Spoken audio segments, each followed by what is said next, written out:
Story. A lowly child beggar, a noble prince, a monster viewed as the enemy of the entire world. If you possess all three identities at the same time, which identity would you choose to help you earn a better ending? Thales did not have the answer. He only knew that he came to a different and magnificent world, and he had to face a future that was as difficult to handle as a nightmare. The glorious empire had already been destroyed for 1,000 years, the dying royal family suffered many problems, the legendary sacred battle had plenty of conspiracies, the divided world was in chaos. But Thales had nothing. The only thing he had left was an unswerving determination to preserve his own identity, bravery which would allow him to survive in a perilous situation, and a belief that he would never submit to principles he did not believe. A king does not gain respect by virtue of his bloodline. The bloodline's glory rests on the deeds of the king. Darkness will baptize light, fire will create true steel. The Forbidden Prince's story starts here. Chapter 11 The Mystic. There was a clear and melodious crash. The glass on the door was smashed by the figure.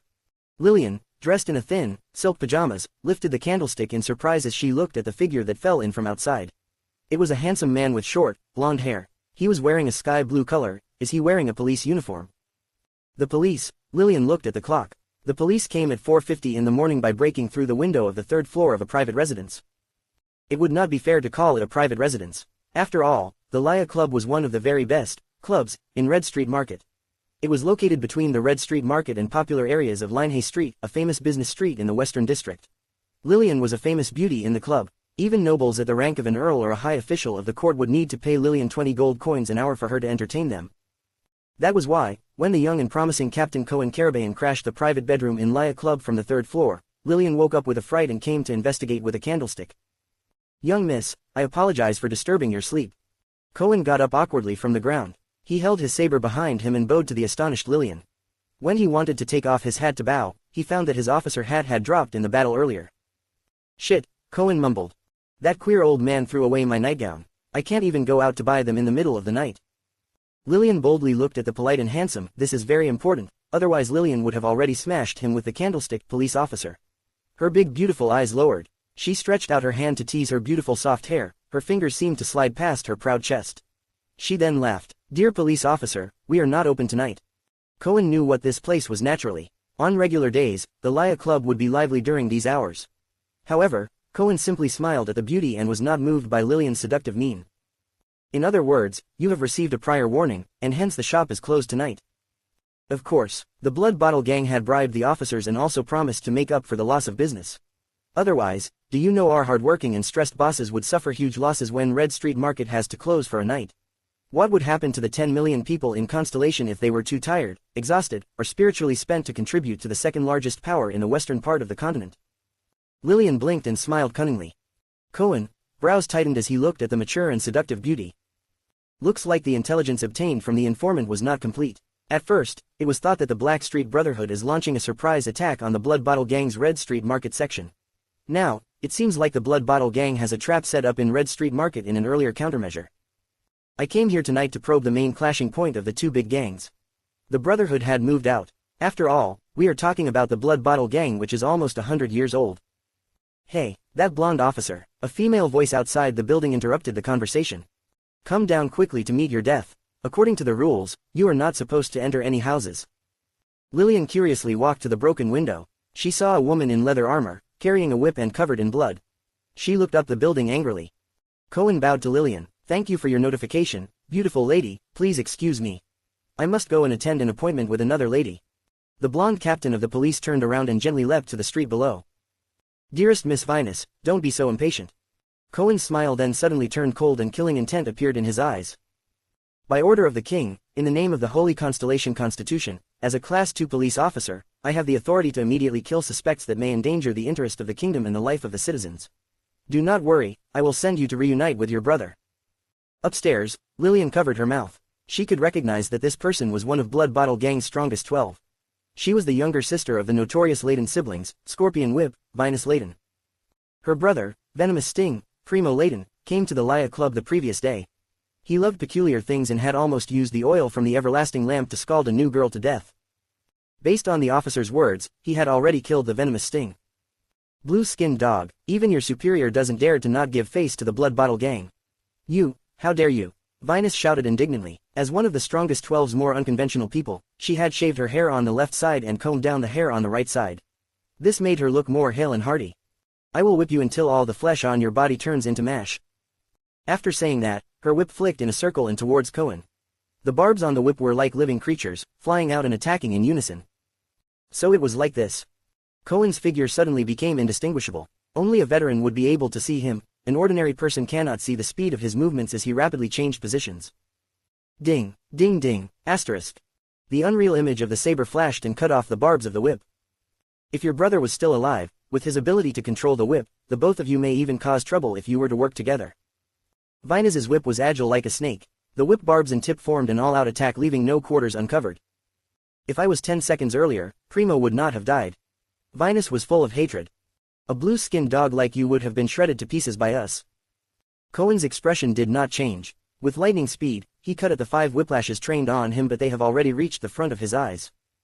At this moment, Cohen suddenly gave a solemn look. He rushed forward without bothering to look at the lashes approaching him. Suicidal idiot. Rip, asterisk. Vinus grinned hideously as she watched Cohen rush towards her. The whip ruthlessly tore his right shoulder. At the same time, another 3 more barbs lashed out. The barbs on my whips are laced with a poison that magnifies pain. There are sharp points in the barbs. Once hit, the pain would, Cohen made a move that was beyond Vinus's expectations.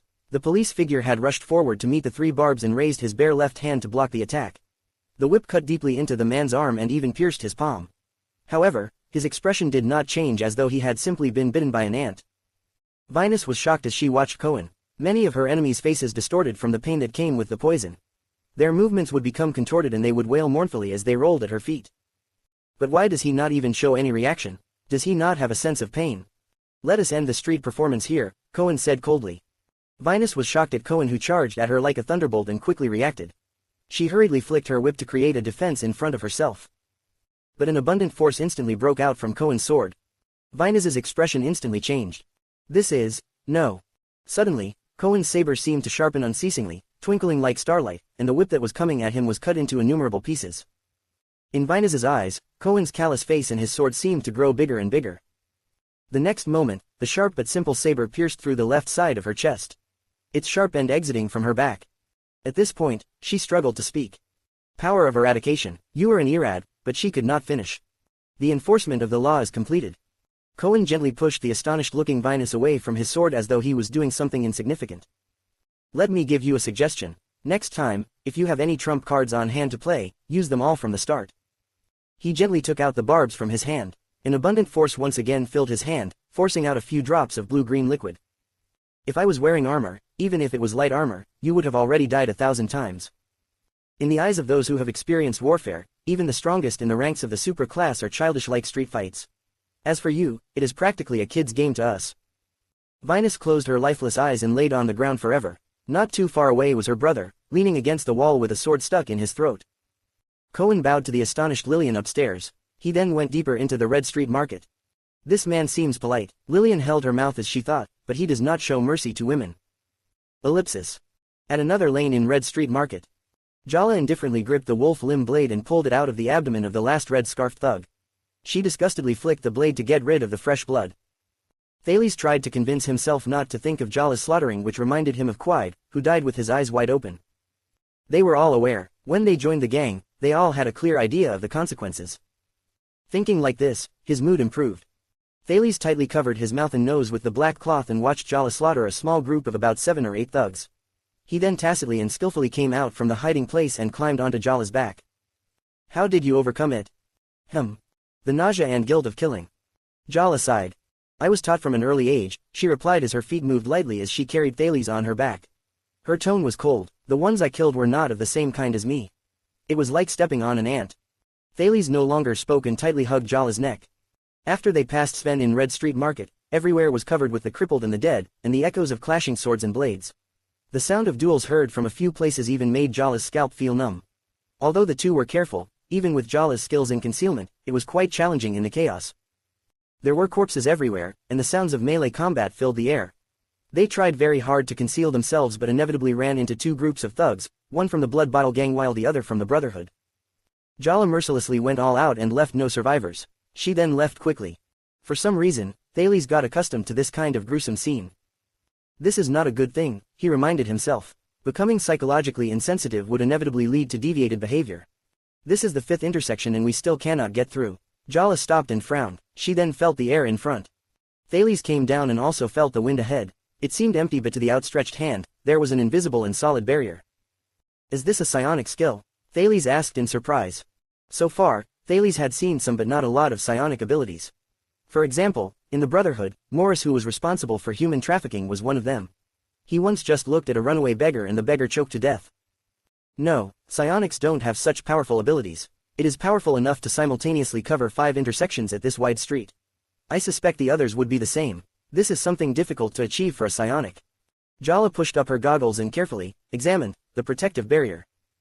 She recalled the old man and that man. When she thought about it, she could not help but pause for a while, telling herself about those frightening legends. As far as I know, the bartender sounded solemn. This is very likely done by a mystic. Thales' eyes grew wide. A mystic. In fact, during the 4 to 5 years of his career in the streets, he had heard this word more than once from the drinkers of Sunset Pub, the patrons of the brothel at Red Street Market, gamblers of the Black Gold Casino, and the thugs of the Brotherhood. Thales initially thought that they were similar to the magicians and wizards in the fantasy novels in his flashbacks. However, he later found out that this was not the case. No one would provide complimentary general knowledge to lowly beggars like Thales. Even if there were, what he could obtain would just be some village gossip, or dumb rumors and horror stories. However, relying on his previous life's specialized field survey experience, Thales managed to learn some general knowledge through observation, and he had made some related to the mystics. Those that spoke of the mystics spoke with negative emotions such as fear, hatred, and curses. At the same time, the keywords used were formidable, terrifying, hell, illegal, condemned, and so on. 2. In this world, the mystics were rare. The rare here was not as rare as the ones in the YY novels. 1 of his past life. Thales had determined that among the countless people that spoke of mystics in the past 5 years, only a bar customer and a brothel patron told a probable story. Evidently, they had either direct or indirect contact with information regarding the mystics. 3. He had never heard of any mystic organization, powers, or gatherings. Nevertheless, there were rumors on the streets that among the leaders of the Blood Bottle Gang, there were 2 mystics. 4. The patrols responsible for the Western City Gate were equipped with anti-mystic equipment. 5 mystics were completely different from the ones people took delight in discussing, such as psionics, psionic warriors, swordsmen of eradication, and knights of eradication. The latter could be obtained through innate talent, or through training. However, Thales had never heard of how mystics obtained their terrifying powers. 6. Other than mystics, there was also a weapon with the suspicious name, Mystic Gun. This weapon was only allowed to be used in the Royal Army. Anyone caught illegally possessing it would be convicted of a felony. These were the entirety of Thales' information on the mystics. Mystics, Thales probed. Jala glared at Thales and wore her goggles. There were rumors that the person behind the Blood Bottle Gang was a mystic. This person had not appeared for years. The Blood Bottle Gang. So it is an underworld boss. Thales frowned slightly. What does a mystic actually do? Unexpectedly, Jala shook her head coldly. Don't ask. The female bartender did not hesitate to stop further attempts at questioning. This is not something you should know. Looking at Jala's expression, Thales awkwardly scratched his head. What is a mystic? Is it the combat type that can conjure and throw fireballs from afar? Are they particularly powerful people? Do they have a special power like the psionics? Thales had envisaged countless encounters with the mystics. It was unfortunate that, from the information he received, none of the encounters would be optimistic. One example would be the current situation. Thales pushed the black cloth into his pocket and once again leaned down on Jala's back. From now on, we must be even more careful and try to avoid all the fighting so that we would not be exposed. The bartender raised her head anxiously. I hope our luck isn't so bad that we would meet with the mystic. Ellipsis. A few minutes ago. At Red Street Market, in an underground warehouse of a chess room. A handsome man dressed in blue with dark brown, long, curly hair, sat quietly on the side of an ancient war game table. On top of it was a map used for the game. There were some game pieces on it, divided into black and red teams. These were the knights, swordsmen, guards, shield warriors, catapults, prime ministers, and kings. This came from the kingdom of Iranvia. It involved historical references and the general knowledge of war. Nowadays, it was the most popular board game amongst the nobles, the rise and fall of the empire. It simulates kings of an ancient empire and their 2 armies at war. To those living in comfort and have respected positions, this was the most effective way to show off their masculinity to attract women, and also a pastime that was not risky. Naturally, there were also a few great nobles who were peculiar. It is said that they used real people as chess pieces. Under the light of the everlasting lamp, if one were to look closely at the map in the middle of the war game board, it was a map of the streets of Red Street Market. The handsome man deftly moved the chess pieces with his right hand, removing the black pieces or the red pieces from the map. There were more scattered black pieces than the gathered red pieces. The two black prime minister pieces were in the middle, around them were a lot of black guards and swordsmen, a few red knights were pinning them down. At the periphery were many black knights and shield warriors. They were overwhelmed in numbers by the two red prime ministers leading their swordsmen and guards. In the middle of the map stood a red king, with a red guard by his side. The handsome blue-clothed man cheerfully played his game. Looking closely, there was a light blue energy sphere in his free left hand. It seemed to breathe, as though it was alive, and seemed to hold, inside it, a violent storm. The man opened his mouth from time to time and seemed to say something. From his mouth, the waves of vibrations in the air could be seen. It turned into a ripple and vanished. Strangely, no sound was emitted. In the dark and lonely silence, the scene looked very abnormal. At that moment, the man's brows suddenly furrowed. Without batting an eyelid, he removed a red catapult from the edge of the map. However, a few minutes later, the man's brows tightened again. He slowly stretched his hand and removed the only remaining red swordsman from that position. The blue energy sphere in the man's left hand flashed for a moment. The storm inside seemed to dance. He took a deep breath and spoke for the first time. Who was in charge of guarding and intercepting in the lower city district? He seemed to ask the empty space. A queer and firm reply then came from the frightening darkness, Deformer Dorno and Undying Sven. The man closed his eyes and shook his head. He then moved two other red swordsmen from elsewhere to where the two pieces were taken down. He moved one of them deeper as if to catch whatever defeated Dorno and Sven.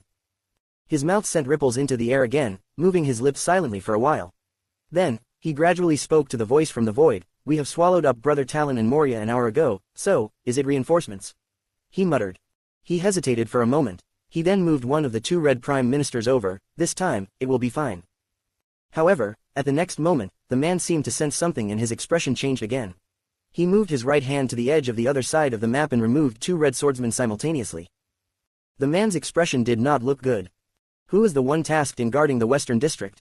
It is the Leyden siblings, Venomous Sting and Scorpion Whip. This time, the voice in the dark sounded cautious. The blue-clad man did not speak. He perused the map back and forth several times with doubts and dissatisfaction. Is it a piece from outside? What a headache. Wasn't there an agreement with the police that it is time for curfew? Finally, the man sighed helplessly. Did my level drop because I had not played these human games for a long time? Sigh. The man gently looked up with a complicated expression. Groudon, did you know, the significance of traps and mazes is to block the gateway and keep the stranded rats in. However, if the trap's entrance and exit have been opened up, it won't catch anything. The man's expression turned cold. He resolutely took the guard that was next to the Red King in the center of the map and moved it to where the two red swordsmen were. The wind blew in the dark and there were no more voices. The storm inside the blue energy sphere in the man's hand gradually stabilized. Translation notes. 1. Why novels are fantasy stories, about things that are not possible in reality. Chapter 12 The Sound of Sabers and Knives 1. Detestable. The night that was filled with the sounds of battle was continuously interrupted by wild laughter. In the bloody streets, a powerhouse of the Brotherhood, Morris, leaned against the door of the grocery store. He gasped and struggled to pull out a hiltless dagger from his shoulder. Beside him, an elite of the Brotherhood had also collapsed. A similar dagger was stuck at the back of his head. The powerhouse of human trafficking, Morris, gasped and waved his hand to stop the assassin Lairk, who was about to rush up onto the roof. Do not chase. Kirks is trying to tire us out. In the distance, the Blood Bottle Gang's Flying Blade Clown, Kirks dashed to the roof, laughing wildly. If we go on like this, we would be harassed to death. The clown is a psionic warrior. He is much more powerful compared to the usual psionics. Lairk jumped down onto the streets and looked at the remaining 5 injured elites. He then frowned. Morris took a deep breath and made a level-headed analysis. Kirks and the Phantom Wind follower were carefully selected to contain and hinder us from regrouping using their unique abilities. It would make things convenient for their super-class elites to slaughter our elites. Also, even if the clown killed us with his knives, it would be a better fate than meeting the air mystic. Morris stood up and solemnly waved his hand. Mystics, these people are calamity agents that must not be provoked. The order to retreat should have been given. The same order should probably be given to Senza as well. How many of us survive would depend on our luck. Lairk frowned. Morris turned to face the elites and waved for them to head out. The assassin followed behind Morris and cautiously suggested, we have to make a detour because of these air walls. The others would probably do the same. If we can find the mystic himself, then. Impossible. Midway through his sentence, Lairk's words were interrupted by Morris. Do not try to find that man. Lairk was puzzled. Morris had undoubtedly, directly, and resolutely rejected his suggestion. Remember, unless he directly confronts you, do not go and find trouble with the mystic. Seeing Morris's cloudy expression, Lairk was suddenly speechless and secretly frowned. Are mystics really so terrifying? This is the capital, mystics would not easily show themselves, they would rely on their lackeys to kill us, this is our opportunity. Morris gritted his teeth and revealed a ferocious expression. Just let these hypocrites who think they are as exalted as nobles see the strength of our brotherhood, the strength of people from the lower strata. We, who have killed our way out of a mountain of corpses and a sea of blood, are not people those lords from the Bloodline gang could compare to. Even if we cannot leave, the Black Sword will avenge us. Even if the enemy is a mystic. Ellipsis. Only a single, traditional candle burned inside the dark house.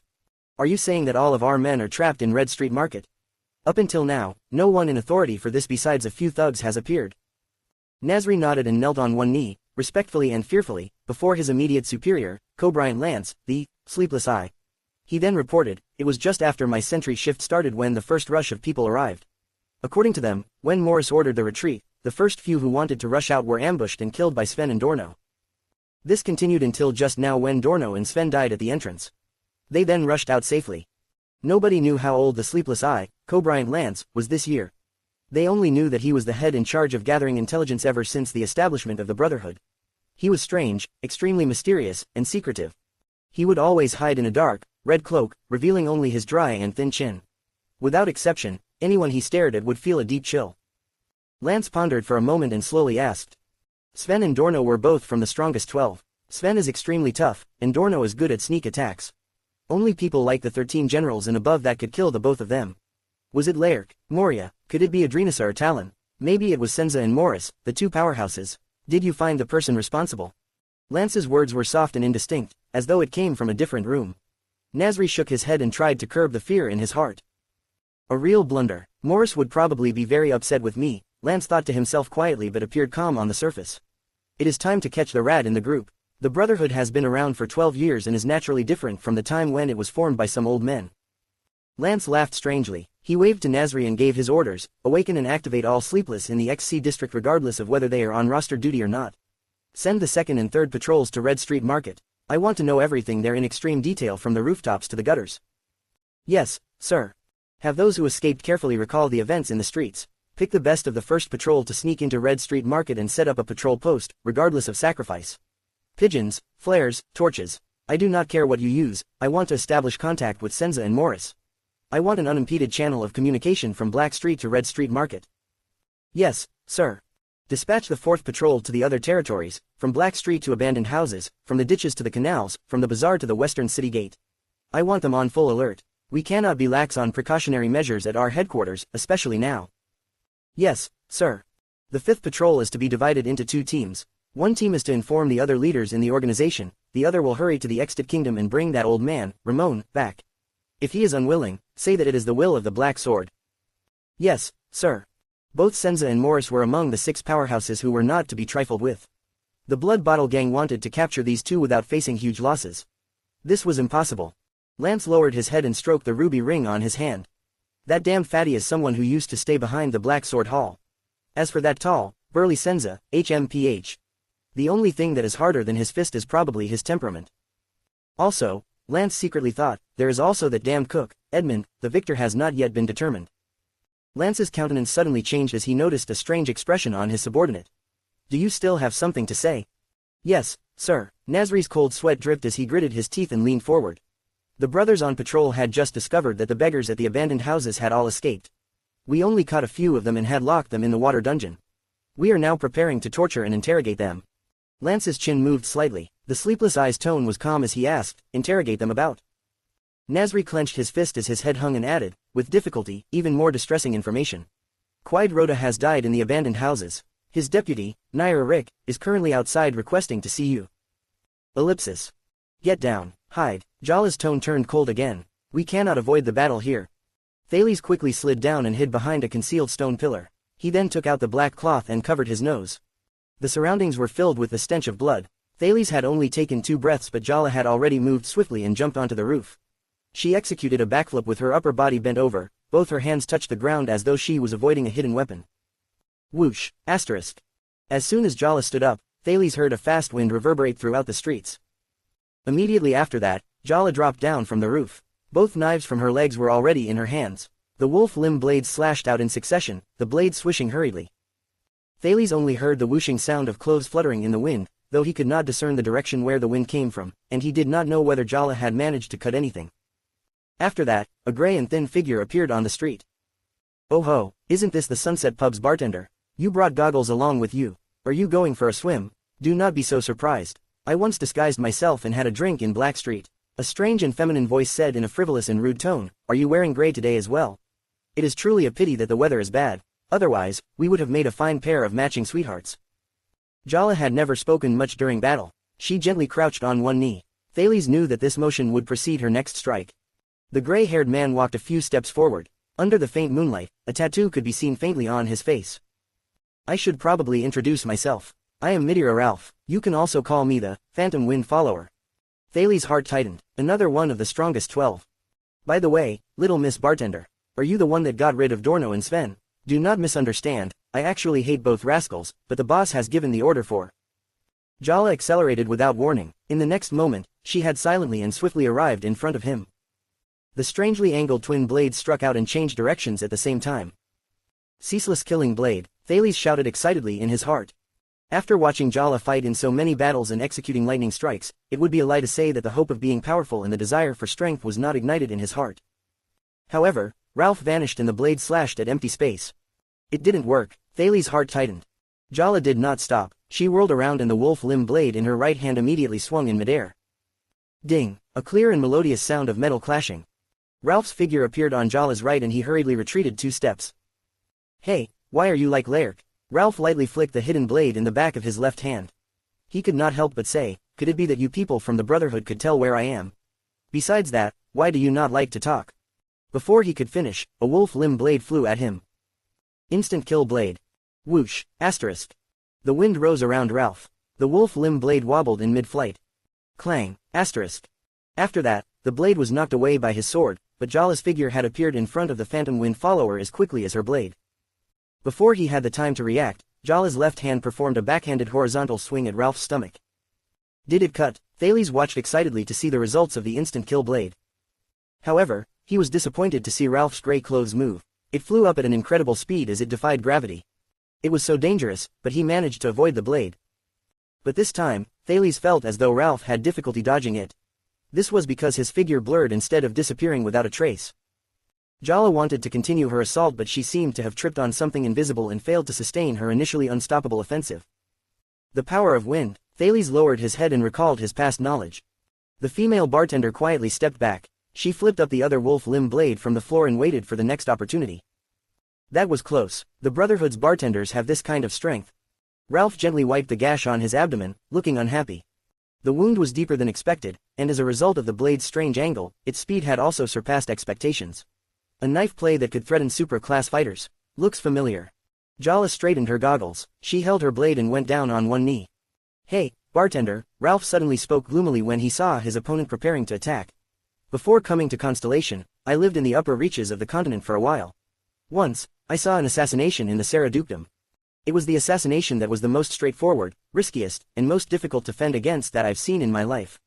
The assassins used twin blades and attacked from roofs. They attacked swiftly and continuously, such that it was unstoppable." Ralph looked down. His gentle voice sounded solemn and earnest. "So, migratory locust blade, Banet Charlton, who is he to you?" Jala did not reply but Thales instinctively felt that this was bad. Banet Charlton. The next moment, the female bartender had sped in front of Ralph and attacked. Thales was wrong. The mood of the silent bartender changed after hearing that name. She then gave a frenzied roar. "A stranger." The female bartender then attacked angrily. Thales had seen Jala's attacks many times before. So far, her attacks had always been quiet, simple, direct, and fatal, but this time it was different. It was the first time Thales heard Jala's blade cause such a thundering sound.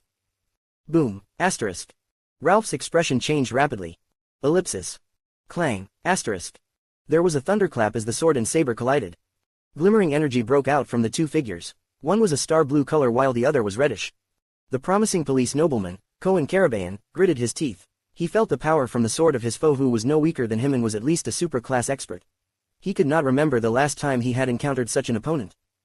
Was it since I had the battle with the orcs or was it since I challenged Miranda?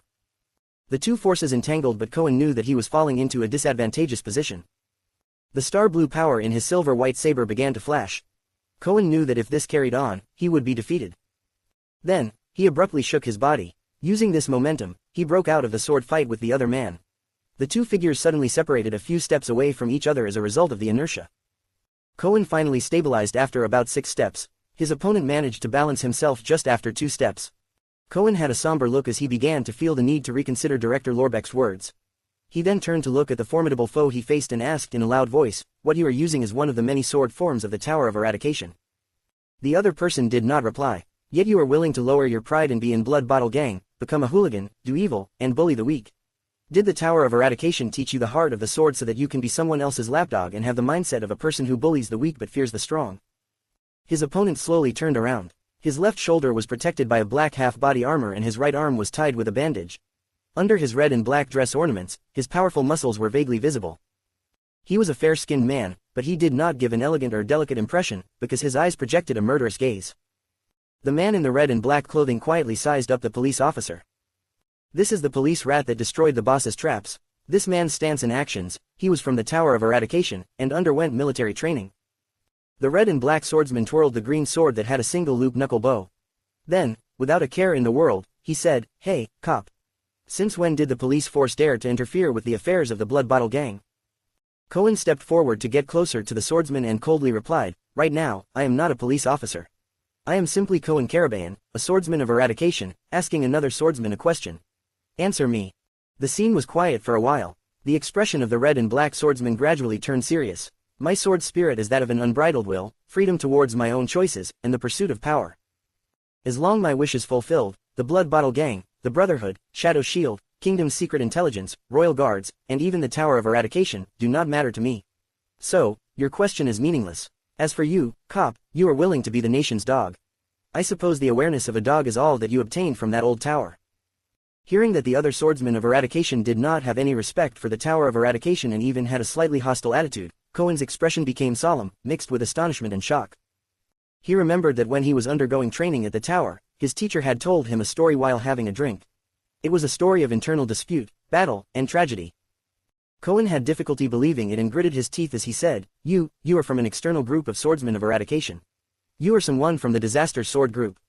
The moment his voice faded away, the red and black swordsman acted. A reddish power of eradication surged from his body like a flood, forming ferocious waves flowing along his green sword that slashed down with an astonishing momentum.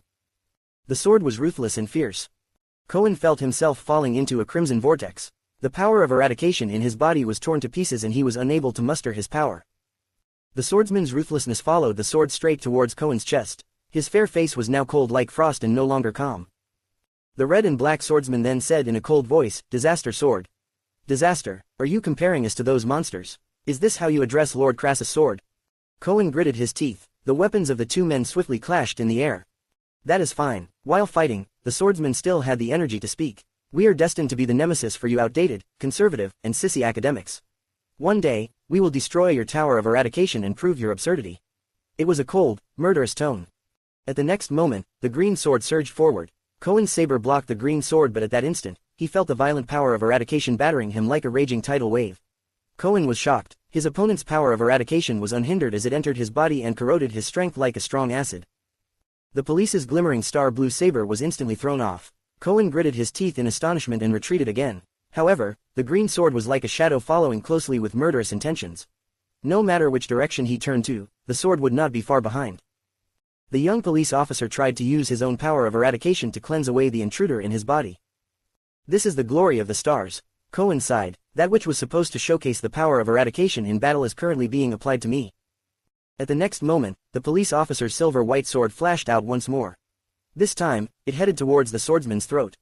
However, his opponent was insane and reckless. He did not look at the approaching saber at all and drove the green sword that was like a red tide towards Cohen's heart. The crimson power of eradication in the sword broke out and tore Cohen's clothes at his chest. Cohen made a great effort to maintain his attack but hopelessly saw that as the saber and sword clashed, amid the strikes of the power of eradication, the sword and saber both went through. Shit, is this the style of the disaster sword? Embracing a concept of such an insane sword style, unmatched power, disregarding all costs, and with no winners. Also, a never-before-seen violent and frightening power of eradication that could invade the body, no wonder they were expelled from the tower. Cohen forced a smile as he greeted his death. Two weapons, one green, one white. One had a red tide that was frenzied and difficult to block. The other glimmered like the light of a faint star. The outcome of the battle was set.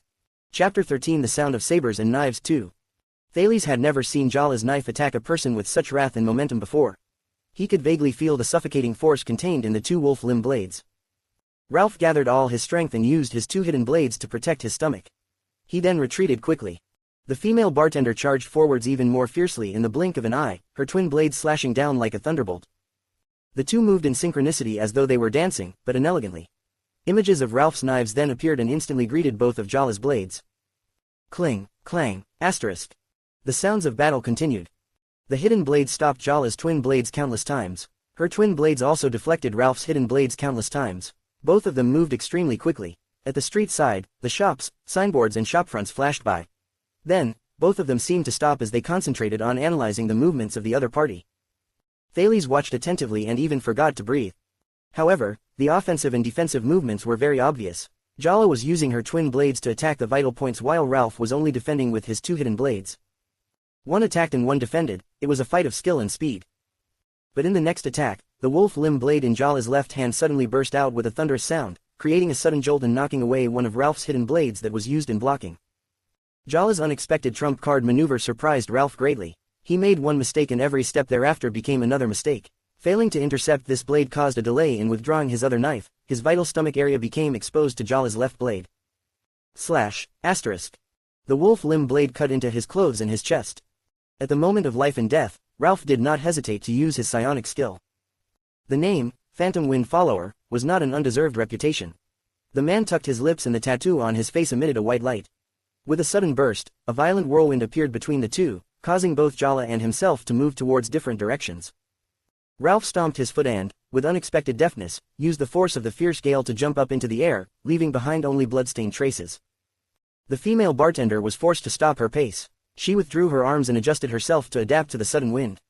The thunderous roar of her twin blades had also been cut off. From a distance, Thales could not feel the gust of wind, but this did not affect his judgment. Both of them were simultaneously affected by the wind. Ralph was thrown back while Jala was stopped. The wind did not stop. Instead, it continued to grow larger. Ralph was like a kite floating in midair. His shining tattoos became even more dazzling. The female bartender had no choice but to bend her knee to resist the increasing wind. At the same time, she took the opportunity to recover her body strength. Ralph was no longer smiling mischievously. The pain in his chest terrified him. This little girl is a big problem and her strength is probably no lesser than the 13 generals of the Brotherhood. Recalling the action of the twin blades, the Phantom Wind Follower decided that he cannot allow her any opportunity to use her twin blades and turn the tables. Fortunately for him, she had expended a lot of energy during that offensive. The Phantom Wind Follower's face turned cold. He took out the hidden blades with both hands. The wind rose. Under the cover of the wind, Ralph demonstrated once more his phantom-like form. The next moment, Ralph had appeared above Jala's head. Jala gritted her teeth and immediately swung her knife upwards. Clang, asterisk. However, Ralph retreated after a single blow. His figure was like the wind and had disappeared far away. It gave Jala no chance to counterattack, nor the opportunity to take the offensive. Cling, asterisk.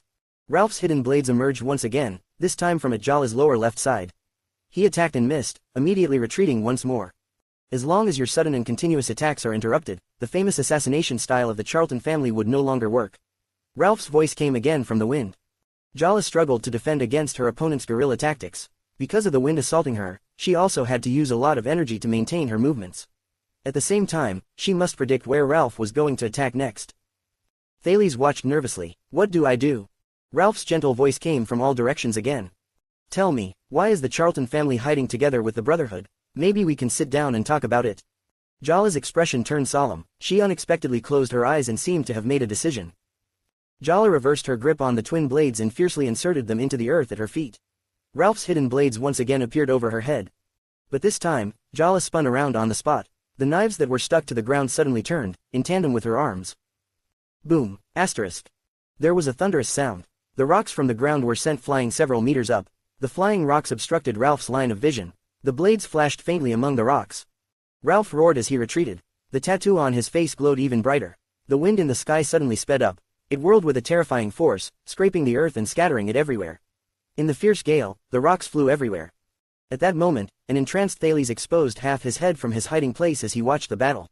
He suddenly heard a hoarse voice that was hard to identify. Lower your head. Thales instinctively lowered his head without any time to daydream. Whoosh, asterisk.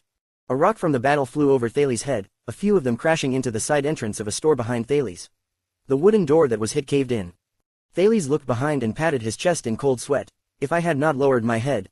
Before he could react, a slim but valiant figure appeared beside his hiding place. Leave quickly. Thales was dumbfounded. In front of him, Jala was not doing well. At that moment, the once valiant female bartender looked tired. She was gasping for breath and her left arm was trembling. He has found my weakness, and as I am unable to continuously attack him, I cannot defeat him. The female bartender placed her hand on Thales' shoulder and gave an embarrassed smile. If things keep going this way, you will be discovered eventually. I will lead him away. After that, you must leave alone. Go down the left alley. Cover your breath with the black cloth. If you hear any sound, turn around immediately and use a different route. The Brotherhood did not attack very far inside. As long as you cross the center of the Red Street Market, there should be fewer people. Brat, even though you're alone, you must survive. Thales stared dumbfoundedly at the female bartender who suddenly bid her farewell. That was until her figure darted back towards the center of the gale wind outside the streets. Thales subconsciously stretched out his hand to grab her back. Jala. The boy listened to the sound of fighting that once again echoed in the distance. He then remembered a scene. It was at night behind the Sunset Pub's kitchen, and there was dog meat in front of him. Eat a little slower, brat. This dog is something I caught. So what if I'm a bartender? I am Jala Cha, I am Jala. I am a well-trained bartender. You can't take this dog thigh. You won't be able to bite it. Goodbye, Sister Jala. Goodbye, JC. Thales resolutely turned around and proceeded towards the depths of the Red Street Market. I must live. I owe this to Jala. The sound of battle behind him traveled further and further away. Ellipsis. On a messy battlefield. Cohen leaned against his sword. Holding onto the wall with his left hand, he knelt down and coughed harshly. The police officer's chest was bleeding. His left chest had been skewered. His lungs were injured and his heart was almost affected. Besides that, his opponent's violent power of eradication was still fluctuating in his wounds. Even Cohen's prided power of eradication, glory of the stars, could not withstand it. But the enemy, Cohen raised his head to look at the stoic-looking, red and black swordsman. The man's left pauldron was pierced by Cohen's blind thrust. The shoulder was bleeding, there was a gash on both his left chin and his neck. However, his situation was far better compared to Cohen's. At the moment their swords were about to pierce one another, the two men displayed completely different fighting achievements. Cohen executed a part of the glory of stars and condensed that part of the power into a star shield to protect his heart. The shield deviated the attack that was aimed at his vitals, and then, Cohen thrust forward with all his might with the saber in hand. As for the red-black swordsman, he ignored the silvery-white saber aimed at his throat. Instead, when the saber was about to hit, he became calmer and his attacks became faster. His sword quickly reached Cohen and pierced his chest. He then took advantage of the moment when Cohen's saber trembled to lower his head and avoid the attack to his throat, leaving behind only gashes on his neck and chin. He further endured Cohen's strike at his pauldron to push his sword in deeper. The relative superiority was evident. You are a great swordsman, the red-black swordsman said suddenly. Confronting such a move, most people would attempt to dodge before fighting back, but you were determined to pierce through it. The army must have taught you how to condense and form that shield, right? Cohen ferociously coughed up blood and laughed. A veteran of the army told me that on the battlefield, one must have a life-saving skill. That way, a person would live longer than his enemies and have fewer injuries than them. The red-black swordsman was silent for a while before chuckling. He has surely never been a Suicide Squad member. Cohen gasped and his brow wrinkled. At the Western battlefield, the Baron Bone and Orc Assault Team Suicide Squads, have you done that before? The red-black swordsman nodded. 3 times. Which squad? Cohen licked the blood in his mouth and lifted his head. The Skull Guards, 17th Suicide Squad. Faken has his Suicide Squad, 3 times. Cohen gave a knowing smile. Looks like you have offended an important person. What about you, police officer? The red-black swordsman quietly asked. Crow Guards, 2nd Shock Brigade. Thunderbolt Crow of the 2nd Shock Brigade. The swordsman frowned. HMPH, I had thought that Caribbean sounded familiar. Looks like it was a nobleman. Cohen spat blood out and laughed bitterly. In fact, I always wanted to ask, was the Chaka wine given before charging delicious? My father never allowed me to drink it. It is difficult to get to drink it. Damned quartermaster even wanted to embezzle money from the wine of dead people, the swordsman coldly replied. Really? Yeah. The conversation between the two suddenly stopped. The red-black swordsman's ruthlessness and rage had died away. Cohen's helplessness and gasps had also diminished. Groudon Raymer of the 17th Suicide Squad in the Skull Guards, Shield Saber Troops, the red-black swordsman, Groudon, said in a cold voice, that is my name. It is an honor to fight you, Your Excellency, police officer. Cohen Caribbean of the 2nd Shock Brigade in the Crow Guards, combat captain. Cohen gave a sad smile. The honor is mine, Your Excellency, gang hooligan. Cohen stopped smiling in the next second. They both looked at each other seriously. On Cohen's saber, the glory of the stars flickered. Violent energy surged through Groudon's right arm, such that the blood vessel seemed to stand out. The sword strike that determined life and death, that is the moment of the swordsman of eradication. It was an honor, sacred and cannot be blasphemed. But at the next moment, both their expressions changed. They suddenly heard the howling of a gale force wind from next door. A slim and heroic figure wielding twin blades fell from the air and landed on the street. This distance should be enough. The female bartender gasped for breath and saw the two figures, one standing, and one kneeling. She then saw Cohen's apparel. I hope the brat can, the kingdom's police. This is a war between the underworld gangs. Why is this cop here? Cohen and Groudon also stared at her in surprise. Another gang member, Cohen thought, I hope she is not from the Blood Bottle gang. This woman, I did not hear about her from His Excellency. Groudon thought to himself, is she a chess piece from outside? You cannot run anymore, bartender girl. The wind howled, accompanied by a hoarse, effeminate voice. Ralph appeared at a corner and also saw the two swordsmen. Groudon, shouldn't you be guarding by His Excellency's side? Ralph looked at the swordsman and frowned. Why are you here with this, cop? Good, Cohen thought, they are partners, so. The police turned towards the bartender. Since this woman is my opponent's enemy, she shouldn't be part of the Blood Bottle gang. Focus on cleaning up your rat. Groudon the red-black swordsman did not seem to want to talk to Ralph. I will take care of my task. After speaking, Groudon lifted his saber grimly at Cohen. The officer also stood up slowly. He gritted his teeth and held his silver saber horizontally at his chest. Ralph curled his lips. The wind kept rumbling by his side. Jala took a deep breath and knelt down to adjust her angle. All four of them understood the situation. There were two from Blood Bottle gang, one from the Brotherhood, and one a police officer. The next moment, all four of them moved. Groudon's saber flashed red and mercilessly pursued Cohen's heart. Cohen's face turned white as he confronted Groudon. Drawing his saber, he made a specialized defensive move. Ralph's figure disappeared again, but the wind charged towards Jala. Jala's body rose suddenly. Her twin blades seemed to slash the air as she advanced, but she unexpectedly charged towards Cohen. Ellipsis. Thales carefully covered his breath with the black cloth as he ran away. He had already bypassed the deathmatch between the two groups of elite thugs. Among the crowd was a 2 meters tall figure that stood out. He possessed a powerful, striking force that sent the Blood Bottle gang members in red bandanas flying wherever he went. This person must be a master from the Brotherhood. He is either one of the 13 generals or one of the 6 powerhouses. Either way, he could not be one of the 3 legendary assassins. Thales just quietly bypassed them. This was not his war. He wanted to run away, not just for himself, but also for Jala and the beggars of the 6th house. Thales turned a corner and crashed right into an invisible air barrier. At that time, he still did not know that this was a master's famous air wall. In a bad mood, he hit the barrier once. Damned mystic, now I need to make another detour. I hope I don't meet anyone. Thales then remembered that a voice had told him to lower his head. At first, he had thought that the person was Jala.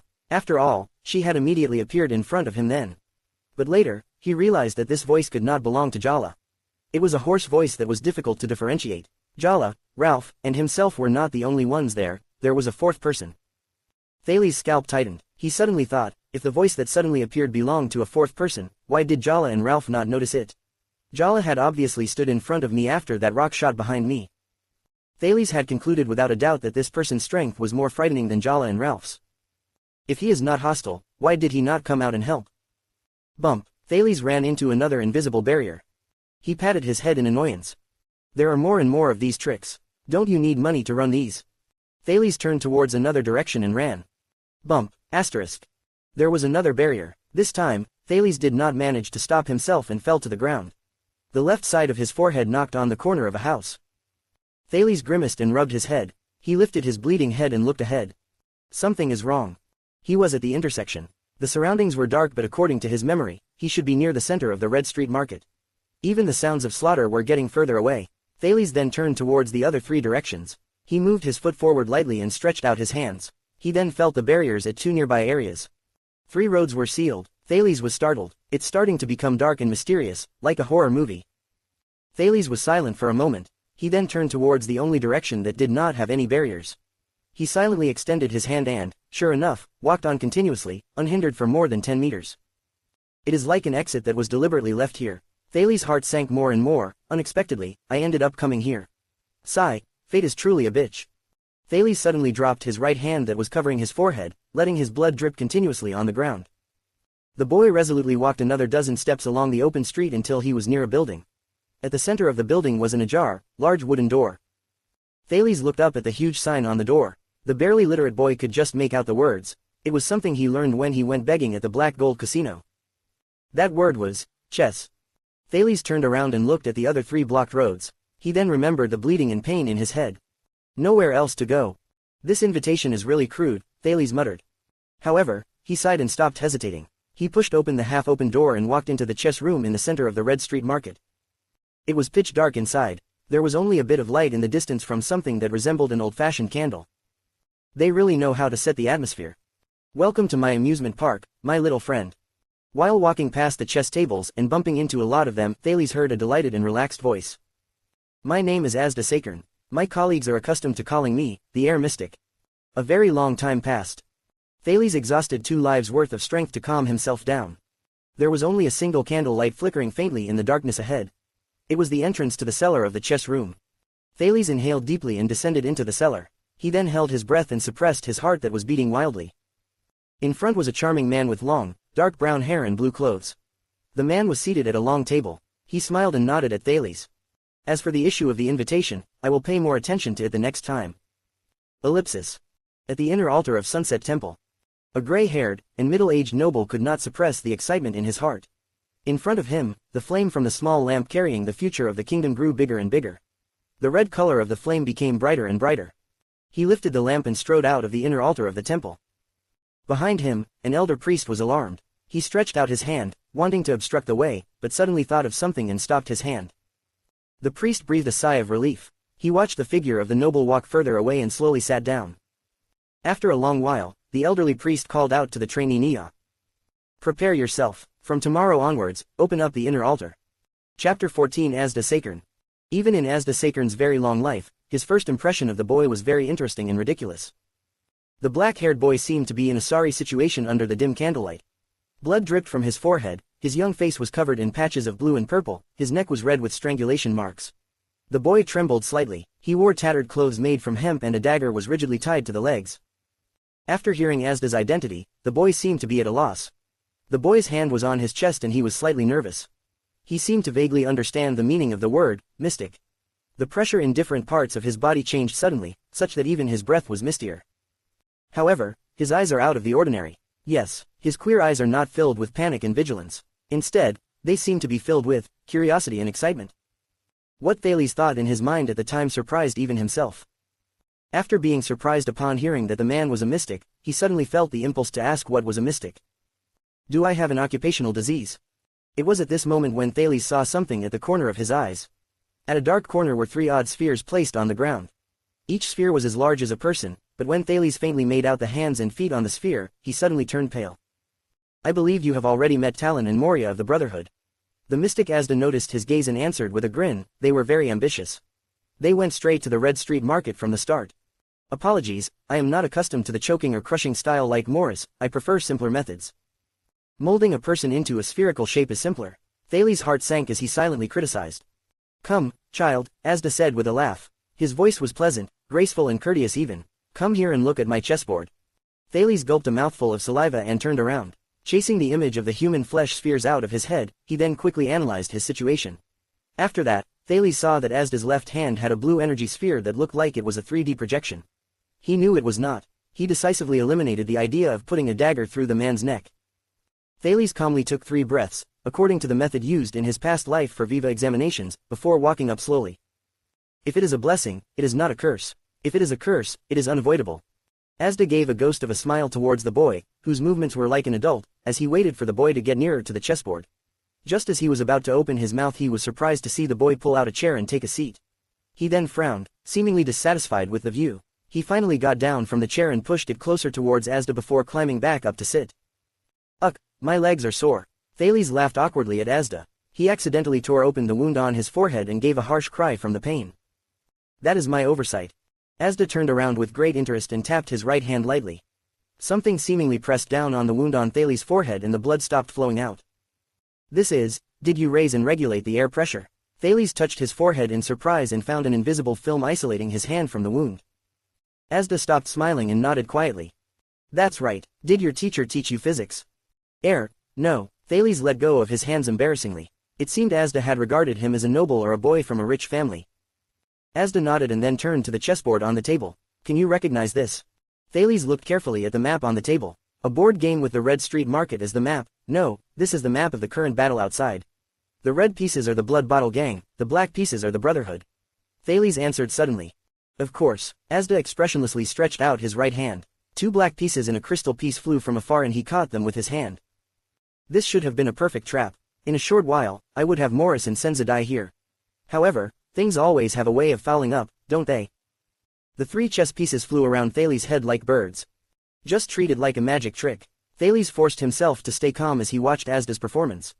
Firstly, the men in my team are all useless. Obviously, they should have attacked Morris and Senza at the first instance and killed them at all costs. Instead, they timidly went around the enemy and used guerrilla tactics to whittle them down. It's a typical case of bullying the weak and avoiding the strong. Secondly, I am not sure if it was reinforcements from the Brotherhood, but in short, the entrance of an unexpected piece had disrupted my deployment. As Asda narrated emotionlessly, one of the pieces above Thales' head fell onto the board. This is the one that followed you. Your comrade that came from the lower city district had frightening speed and defeated Dorno and Sven in one face-off. Ralph is still chasing behind her right now. Even Rumino, the psionic with tracking abilities, could not find a trace of him in the dust. I can only say that it is gratifying for the Brotherhood to have such a master among the younger generation. The black swordsman piece landed on the map, standing together with a red swordsman, one in the front and one at the back. Further away was a red prime minister. Thales knew he was talking about Jala and felt uneasy, but he hoped from the bottom of his heart that she was safe, especially when there was still a red prime minister in the distance. The breach is fatal and there were a lot of pieces that escaped. All of them were just underlings, but, as decided, through them, the Black Street Brotherhood's headquarters found out about the situation here an hour earlier than I expected. I can feel that Lance and his subordinates have already taken control of the entrance. The rat trap is broken. He lowered his head, looking regretful and sorrowful. At that moment, Thales almost thought that the person in front of him was a compassionate temple priest.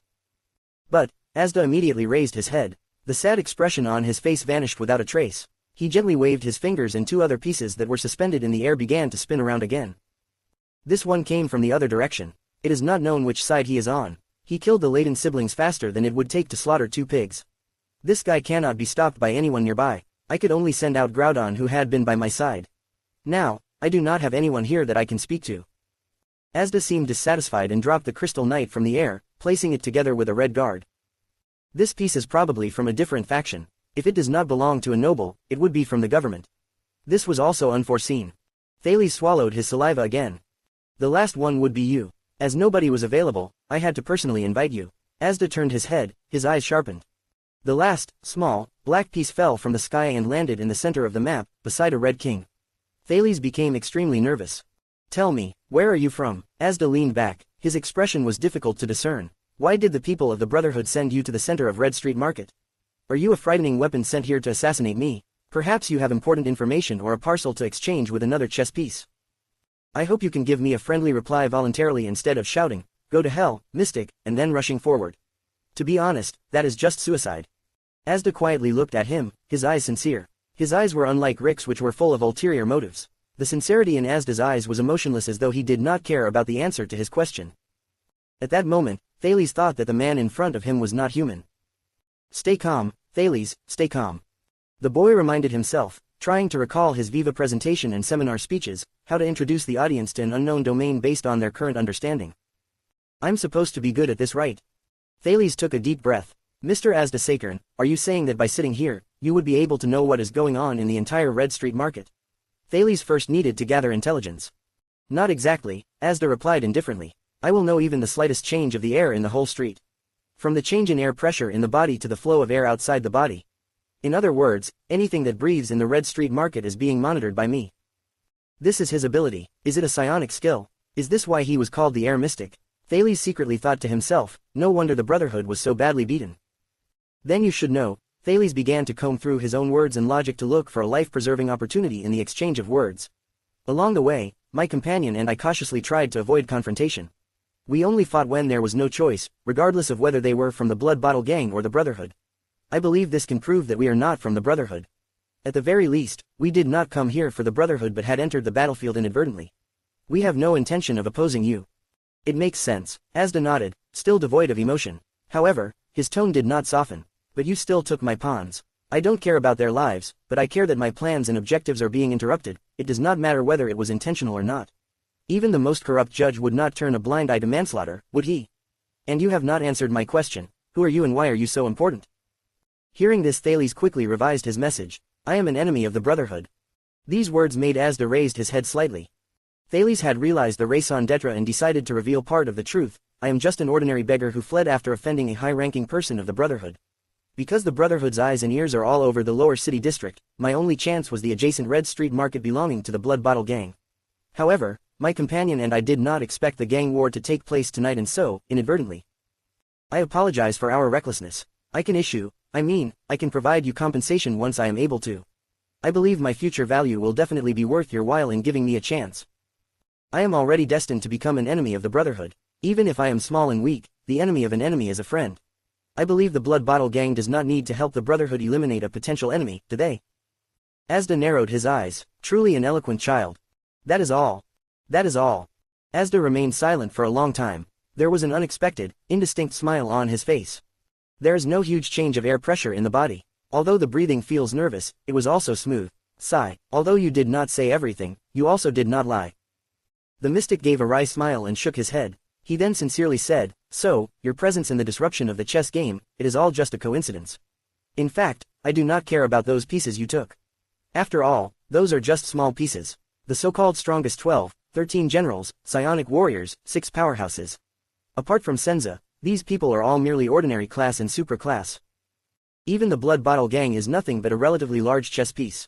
Even when you disrupted my plan and dismantled my trap, I didn't care too much about it. Asda wore a wry smile and looked at Thales. But unexpectedly, my plan was destroyed by accidents and coincidences. This frustrates me. Accidents, haha, I am starting to understand Empress Helen's source of strength. What a strange and abnormal person. Thales' nervousness lessened as he observed the air mystic. The world is truly marvelous. Asda suddenly burst into laughter. Child, did you know that mystics are born from accidents? Thales' heart began to beat faster. He felt an inexplicable danger from the mystic who had a strange expression. A long time ago, there was only magic and no mystic energy. Asda showed a complicated, yearnful expression. Wizards pursued the truths of the world. They used all kinds of ingenious methods and wisdom to take advantage of the natural resources and energies in the world, to create an even more beautiful world.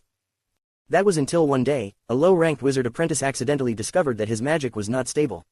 It was as though the magic had a life of its own and rebelled against its master. The next moment, Thales' whole body quivered. He felt a huge and strong force surge from below into his body. The boy was shocked to find himself floating up. The flustered boy reached for the table edge in panic, but he found himself floating higher and higher. His arm could no longer reach the table. He quickly looked towards Asda and realized in horror that the mystic had an expression filled with agony and mania. Yes, everything began like this. A wizard apprentice accidentally lost control, Asda nervously said to himself as he gently picked up the black piece that had just fallen on the map. Thales watched the pawn get taken away and his heart sank. He already knew what the mystic wanted to do. From instability to complete loss of control, and thence until domination. The world you are familiar with begins to collapse, fear and panic strike. Nobody can save you except yourself. Thales painfully discovered that the flow of air around his body started to accelerate, the atmospheric pressure began to change. Nobody knew what he discovered, but when he came back to the world, people found out that he was no longer a wizard, he was no longer human, he was no longer an ordinary man. As the atmospheric pressure and the temperature rose, the terrified Thales felt the air become stuffy and he began to sweat profusely. It was just a one-time loss of control. He unintentionally killed the 2 gods. It was just like how one trampled on 2 ants accidentally. Asda's words were extremely grim. He slowly turned and his lips curved upwards. This crazy man. Thales stopped clenching his teeth and wanted to speak but found that his voice would not pass his throat. That was the first mystic. He was also the most powerful mystic throughout history. The wizards were horrified to find that their incantations, spells, and research were like a child's trickery. The gods were bewildered to find that even those with supernatural powers and divinity collapsed on the first blow. How ridiculous. The colorful era of the naive and ignorant wizards has ended. The nascent mystic, with a foothold beyond space, surpassed all the gods, and prevailed over all living things. In the heat, Thales began to feel himself getting crushed from all directions. He felt his limbs pressed into his body. His body slowly shrunk into a ball as he floated in the air. It was truly horrifying. It was like being squeezed into a washing machine in his previous life. Fear. Humans definitely have fear, unfettered power that only a small number of people can enjoy. How could they not fear it? In the air, Thales felt his whole body begin to lose his strength. He also could not help but notice that Asda had placed himself outside of mankind. And so, the war began. Asda gently stood up, the energy sphere in his left hand continued to spin, perhaps it was because of chance that we lost. I could only hide in this lawless place, running the stupid blood bottle gang, waiting for that remote and slim hope. Each step and each breath must be taken with the utmost care. Asda lowered his head in desolation. Without looking, he raised his right hand at Thales, who still hung in midair. He then grasped firmly. Boom, asterisk. The joints in Thales' body began to make loud, popping noises. His eardrums felt like they were being crushed. The blood in his body surged. Is this what it means to kill someone while chatting with him? Thales thought hopelessly. His brain was no longer clear. Is it like pinching an ant to death? The forehead wound that had been healed by Asda gushed once more with red blood. Is this a mystic? It feels no different from psionic abilities. As Thales neared death's door, he caught Asda's left hand in the corner of his eye. A blue ball of light constantly whirled between the man's fingers. It was as though it was churning an infinite storm. Thales' chest, scalded by the silver coin, suddenly started to burn with pain. The muscles all over his body were burning up. It was getting hotter, burning more and more. So, the mystics who still possessed mystic energy had to stay in hiding, to struggle like rats in the sewers. Asda could not help but frown as he said the last sentence. His last words should have been accompanied by the death of the subject. Did my control decline? The mystic did not think much about it. He was indifferent as he tightened his grip again. However, at that moment, in the midst of the burning illusion, Thales felt a little happy. The pain from being crushed by the atmospheric pressure seemed to have decreased. He found himself able to speak again. With effort, he opened his mouth and looked at the energy sphere in Asda's hand. I hate people who hold a ball and pretend to be all bad SS. Damn you, mystic energy. Thales heard himself say, and then heat radiated from his body. Asda looked surprised. The dark chess room was suddenly basked in a red light from an unknown source. Asda looked around in shock and immediately found the source of the red light. He looked down at his left hand and saw a trace of radiant red light appear inside his blue energy sphere. A trace. A dot. A line. A section. The red light spread out slowly until it corroded the entire energy sphere. No, this is, Asda muttered as though he had just seen an inconceivably beautiful scenery. The translucent blue energy sphere in Asda's hand suddenly stopped spinning. The energy sphere then turned red and then disappeared from his left hand. The air mystic suddenly raised his head to look at Thales, who was in the air. In Thales' right hand was a red energy sphere that floated quietly. Asda's eyes then looked excited. You are. Boom, asterisk. Before the mystic could finish speaking to Thales, the world seemed to shatter. The energy sphere suddenly exploded. An invisible energy flashed from inside and transformed into a tremendous and magnificent power. If the cellar of the chess room was like a balloon, then the balloon had just been blasted into pieces. Doors and windows, glass, chessboards, candles and everything, blown away and smashed up.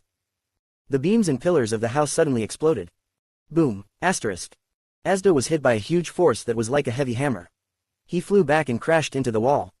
Thales was also knocked back by the force, causing him to crash heavily into the ceiling. But the ceiling and the walls also exploded. The shackle that seemed to curb his strength had vanished, along with his consciousness. Ellipsis. On the streets. Boom, asterisk. Morris had just dropped 2 blood bottle gang men who were suffocated by his psionic power. He was surprised to hear the explosion. The extent of this explosion, it is at least a battle of supreme class. Is it Senza? Did Senza meet the air mystic? No, then Senza must be dead. Morris thought bitterly. The elites around Morris were also surprised. Boss, the assassin Lairk was covered in blood. He quickly rushed over from afar. His expression showed mixed feelings. He was out of breath as he spoke. The air wall has disappeared. Chapter 15 Yodel Kato at your service. Groudon and Jala shot towards Kohen at top speed. If Kohen was a point, then he would be the point that would form a right angle based on the direction where Jala and Groudon were charging towards him, Groudon from the north, and Jala from the east. Groudon growled, his blood vessels bulging as he thrust his red sword towards Kohen, not resting until his sword draws the blood of his enemy. At the start, Kohen was stunned for a moment. However, Jala lightly pointed at his left shoulder and then pointed at his right shoulder. Kohen was already preparing to draw his sword to strike Groudon, but he saw the look behind her goggles. The police officer immediately understood Jala's intentions. Looking at his heavy injuries, he did not think too much. He knew that he would not be able to stop Groudon's sword and so, he would stop defending altogether. Kohen then thought to himself, girl, don't let me down. Kohen's expression was clear as he ignored the sword approaching him. He gave up his defensive style, passed the saber over to his left hand and resolutely held it in a reverse grip. He concentrated as he waited for the woman's arrival. Sure enough, in the next moment, Jala threw the wolf limb blade from her right hand at the aggressive Groudon. The flying wolf limb blade shot straight towards the red-black swordsman's abdomen from the left. With her right hand free, she rushed towards Cohen without slowing down. In the next moment, Groudon's sword tip reached Cohen's chest area and the green longsword pierced into Cohen's abdomen. However, Jala's flying wolf limb blade streaked across the air and slashed the left side of Groudon's chest. Groudon roared. Cohen groaned in pain. Thanks to the interference from the wolf limb blade, Groudon's thrust shifted a little to the side and missed the man's vitals. The glory of the stars in his body surged up swiftly in Cohen's body and accumulated around the flesh near the injury. Looking at the fierce eyes of the red-black swordsman, he then turned to look at the woman to his right while tenaciously enduring the pain. He decided to believe in her. But what about her? Would she believe in me? Groudon snorted coldly and pulled out his sword. He then headed towards the approaching Jala. In front of him, the police officer endured the pain in his chest and abdomen. The glory of the stars glimmered, and the saber in his left hand fell with a loud crash, stabbing into the ground below. It looked like the final struggles of a heavily injured swordsman. Groudon seemed indifferent. An entirely different power of eradication compared to Cohen's glory of the stars surged through his body. He readied his stance. With one move, he would be able to strike the young girl between her eyebrows. You cannot save him. As a result of your reckless actions, both of you will die together. However, Jala simply glanced at Groudon and she moved past Cohen, even bypassing Groudon to get behind Cohen. Groudon was stunned for a moment. She did not want to save him. Jala did not choose to take advantage of this moment to attack Groudon by surprise. She knew that Groudon was already prepared to counterattack. Behind her, Ralph rapidly approached together with the wind. The woman knew that there was only one chance. She then calmly extended her right hand. Her survival would be in Cohen's hands. The police officer gritted his teeth. Suddenly, he swung his right hand that was infused with the glory of the stars fiercely behind him. Now. He then saw Jala, who had just passed by his right side, grab his right hand in midair, like passing a baton in a relay race. Cohen roared. The remaining glory of the stars all over his body converged into blue glowing spots and gathered in his right arm. With that arm, he yanked Jala back. The police officer's left hand held on to the saber stuck in the ground. It served as a pivot point. An unpleasant sound of friction could be heard from the tremendous momentum. At the next moment, following the police using the saber as his support and pulling her back, the graceful Jala became like a flail. She swung in a semicircle in midair and due to Cohen's swing, landed on Groudon's other side. She had changed positions in an instant. Jala held Cohen's hand as she would to her lover. Her wolf limb blade in her left hand was held high above, with the blade pointed downwards, and the cold blade slashed downwards. Shock appeared on Groudon's face. Her goal is, I see. She wanted to obtain the cops' cooperation, and while coordinating their strength together, they can instantly attack the side where I am undefended. He pursed his lips indifferently. A great plan, but in the end, she's still just at ordinary class. She underestimated the skills of a super-class swordsman too greatly. The power of eradication in his arm was swiftly activated. The green longsword began to move faster than usual as it swung to the right. Before you can strike, my sword will Groudon's expression froze momentarily. He saw Cohen grit his teeth and rush over before he used his body to block Groudon's saber. Sparks shot up. Crack, slash, asterisk. Groudon's shoulder bone was sliced off, and his abdomen was cut open. The wolf limb blade slashed Groudon's right shoulder and tore through the right side of his chest. Crack, asterisk. Cohen's right arm was dislocated and his right rib was lacerated. A large amount of blood from Groudon's shoulder gushed skywards and sprayed over Jala's face. At this moment, Ralph's wind reached Cohen's side. Groudon opened his mouth and spat out blood in disbelief. Then, he laughed as though he had freed himself, and collapsed. What a great attack! What great teamwork! Groudon gently closed his eyes. Within a short moment, the terrifying red-black swordsman was slain by the unfamiliar, yet tacit, cooperation between Jala and Cohen. The Phantom Wind follower saw Groudon's fate. He could not believe that the Air Mystic's terrifying super-class swordsman had the upper hand at one moment, and yet was so easily slain in the next. However, he did not have time to be shocked, because Cohen roared and stomped with his feet, then he pulled the saber out from the ground with his left hand. Cohen turned to charge at Ralph regardless of his dislocated right hand. The light from the saber flashed. Ralph laughed softly. How could you intercept the Phantom Wind follower with this speed? Even while moving at high speeds, I can change directions at any moment. Ralph was surprised to see that Jala, who was beside Cohen, had knelt down on one knee and then crashed into Cohen's bosom. The police officer managed to turn around with a painful groan. However, he now shot towards Ralph at more than twice the speed from before. Damn, with this speed, it's impossible for me to. Ralph roared and deployed his psionic power with all his strength. As the winds whistled, Ralph fished out his hidden blades from his sleeves to forcefully block the police officer's fatal strike. However, Cohen's saber seemed as though it had a life of its own. It twisted and stabbed, suppressing Ralph relentlessly. Their blades locked. One of the signature styles of the swordsman of eradication was to lock an enemy's bladed weapon. Ralph then gave up all hope as he saw Jala, who was still with Cohen, pop her head out of his bosom with a grim look. No. While he was struggling to break away from Cohen's saber, the female bartender stretched out her right hand and crushed his throat with ease. 2 people and 1 corpse fell on the ground at the same time. The police officer thought to himself, fortunately, this psionic had never been on a battlefield before. If he had pushed ahead instead of trying to fall back in the beginning, we would have died. Cohen spat blood out in a pathetic manner. His abdomen hurt and his right arm was dislocated. As a result, he was unable to get up. "You, who are you?" the police officer weakly asked the girl in his arms.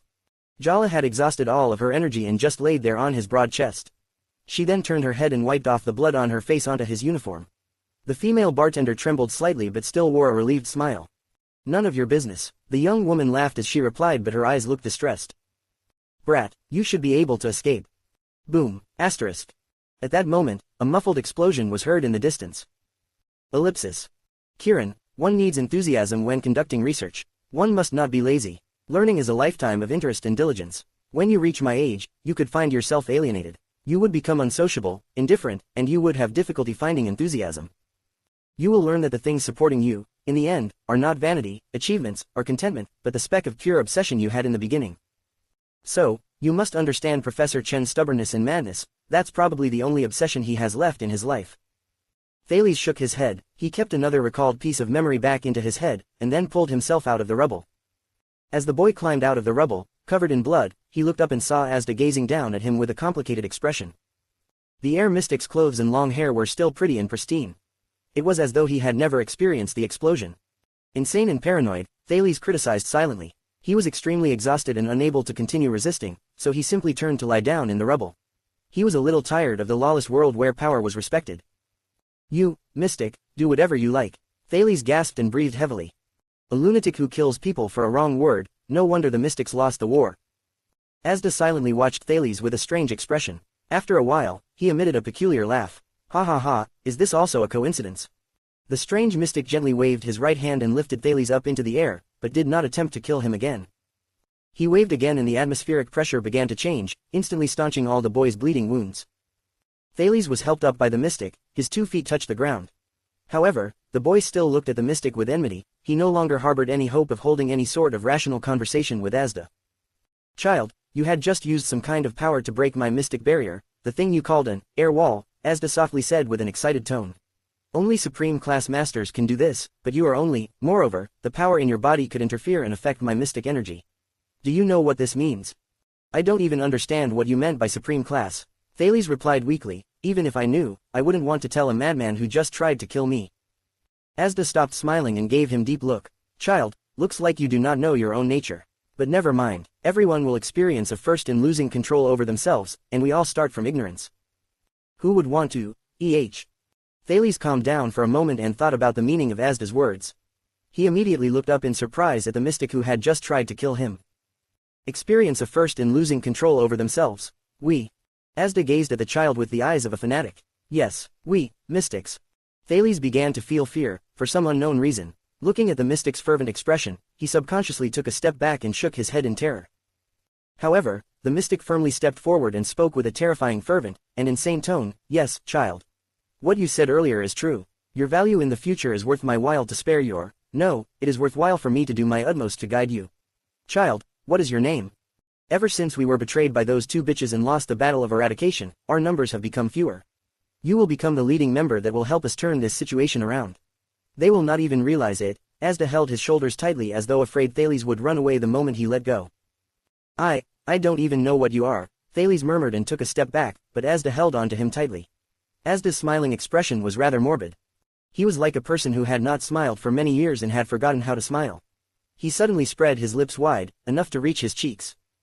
"Today is the day your fate turns," Asda said ecstatically. "Follow me." For some reason, Thales remembered the 3 human spheres in the cellar. He also recalled the man trying to kill him in the basement.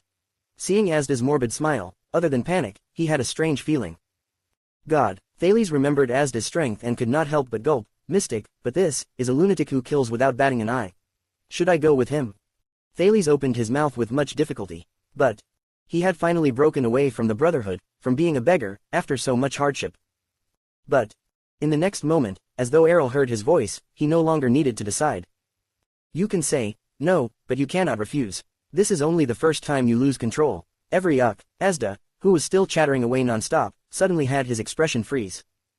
A smooth blade of a sword suddenly stabbed through Asda's chest. Asda lowered his head incredulously, looked at the blade sticking out of his chest, and let go of Thales. Thales was also shocked. He took a few steps back, tripped on a plank of wood, and then fell to the ground. However, Thales did not see any fear, alarm, or bewildered emotions in the mystic's eyes. It was as though the man had not been stabbed but bitten by a mosquito, and with an astounded expression, had asked, "Why are there mosquitoes?" He looked as though he did not even feel the pain. It obviously pierced his heart, Thales thought in horror. Asda stared at the blade strangely. Impossible. Asda frowned. He looked up and thought carefully before he spoke to the person behind him. Even if you are a supreme class elite, it is impossible not to breathe, it is impossible not to move the air as you move, it is impossible for there to be no pressure in your body. As long as there is breathing, air flow, or pressure change, it is impossible to escape my detection. How long have you been in Red Street Market? How did you hide from my mystic powers? No, you could not break through the air wall either. Otherwise, you would have made your move in this room sooner, correct? Tell me. There was no reply. Asda looked belligerent as he turned around, ignoring the blade stuck in his back. He then coldly said to his attacker, "Tell me." This time, Thales saw the person who attacked Asda. The attacker stood quietly. He was dressed in black clothing with a hood over his head, his gloves and boots were also in black. Stranger still was that the attacker wore a dark purple mask. The mask had two dark lenses in the position of the eyes. The man was motionless, like a ghost. At that moment, anger passed through Asda's thought, which was formed with mystic powers. After all, anger was a human emotion that had left him a long time ago. So the mystic power in his body surged. It quickly made him calm and rational again. I believe you must be very patient, Asda softly said. You waited for my mystic power to become unstable. You perceived the drop in power and ambushed me. Wonderful. You did it. You managed to ambush a mystic. Asda ignored the blade in his chest and stared unwaveringly at the attacker wearing the strange mask. So, who are you? Did you accidentally discover me when you noticed the disturbance at Red Street Market? With this sort of skill, which family are you from? A barrage of questions, but the masked man still remained silent. Asda frowned. He had asked a lot of questions, but could not feel the air pressure in the strange man's body change. Could it be that he is neither surprised nor glad, and has no reaction at all to these questions? After hundreds of tests, my mystic air perception in mind reading is no longer effective. I can only use brute force. Did you think this would kill me?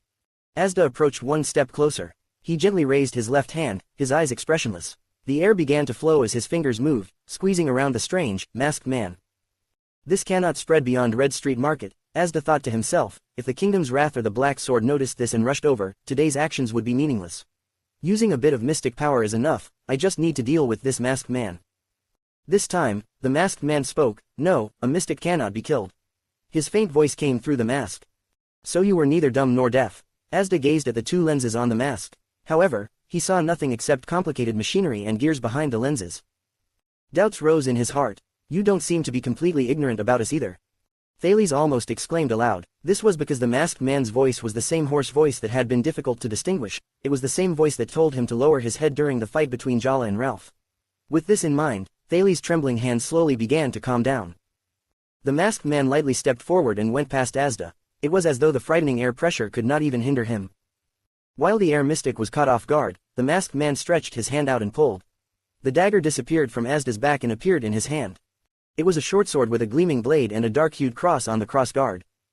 Asda became somber. It was unusual for him to be unable to respond. He glared at the uninvited guest coldly and took the current situation into account.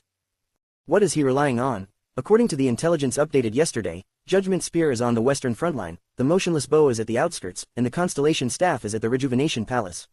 All that was left is the mysterious Supreme Sword and Shield. Supposedly, some say it is being kept away but others say it is at the Broken Dragon Fortress. The other anti-mystic equipment in Eternal Star City was also not enough to seal a supreme-class mystic.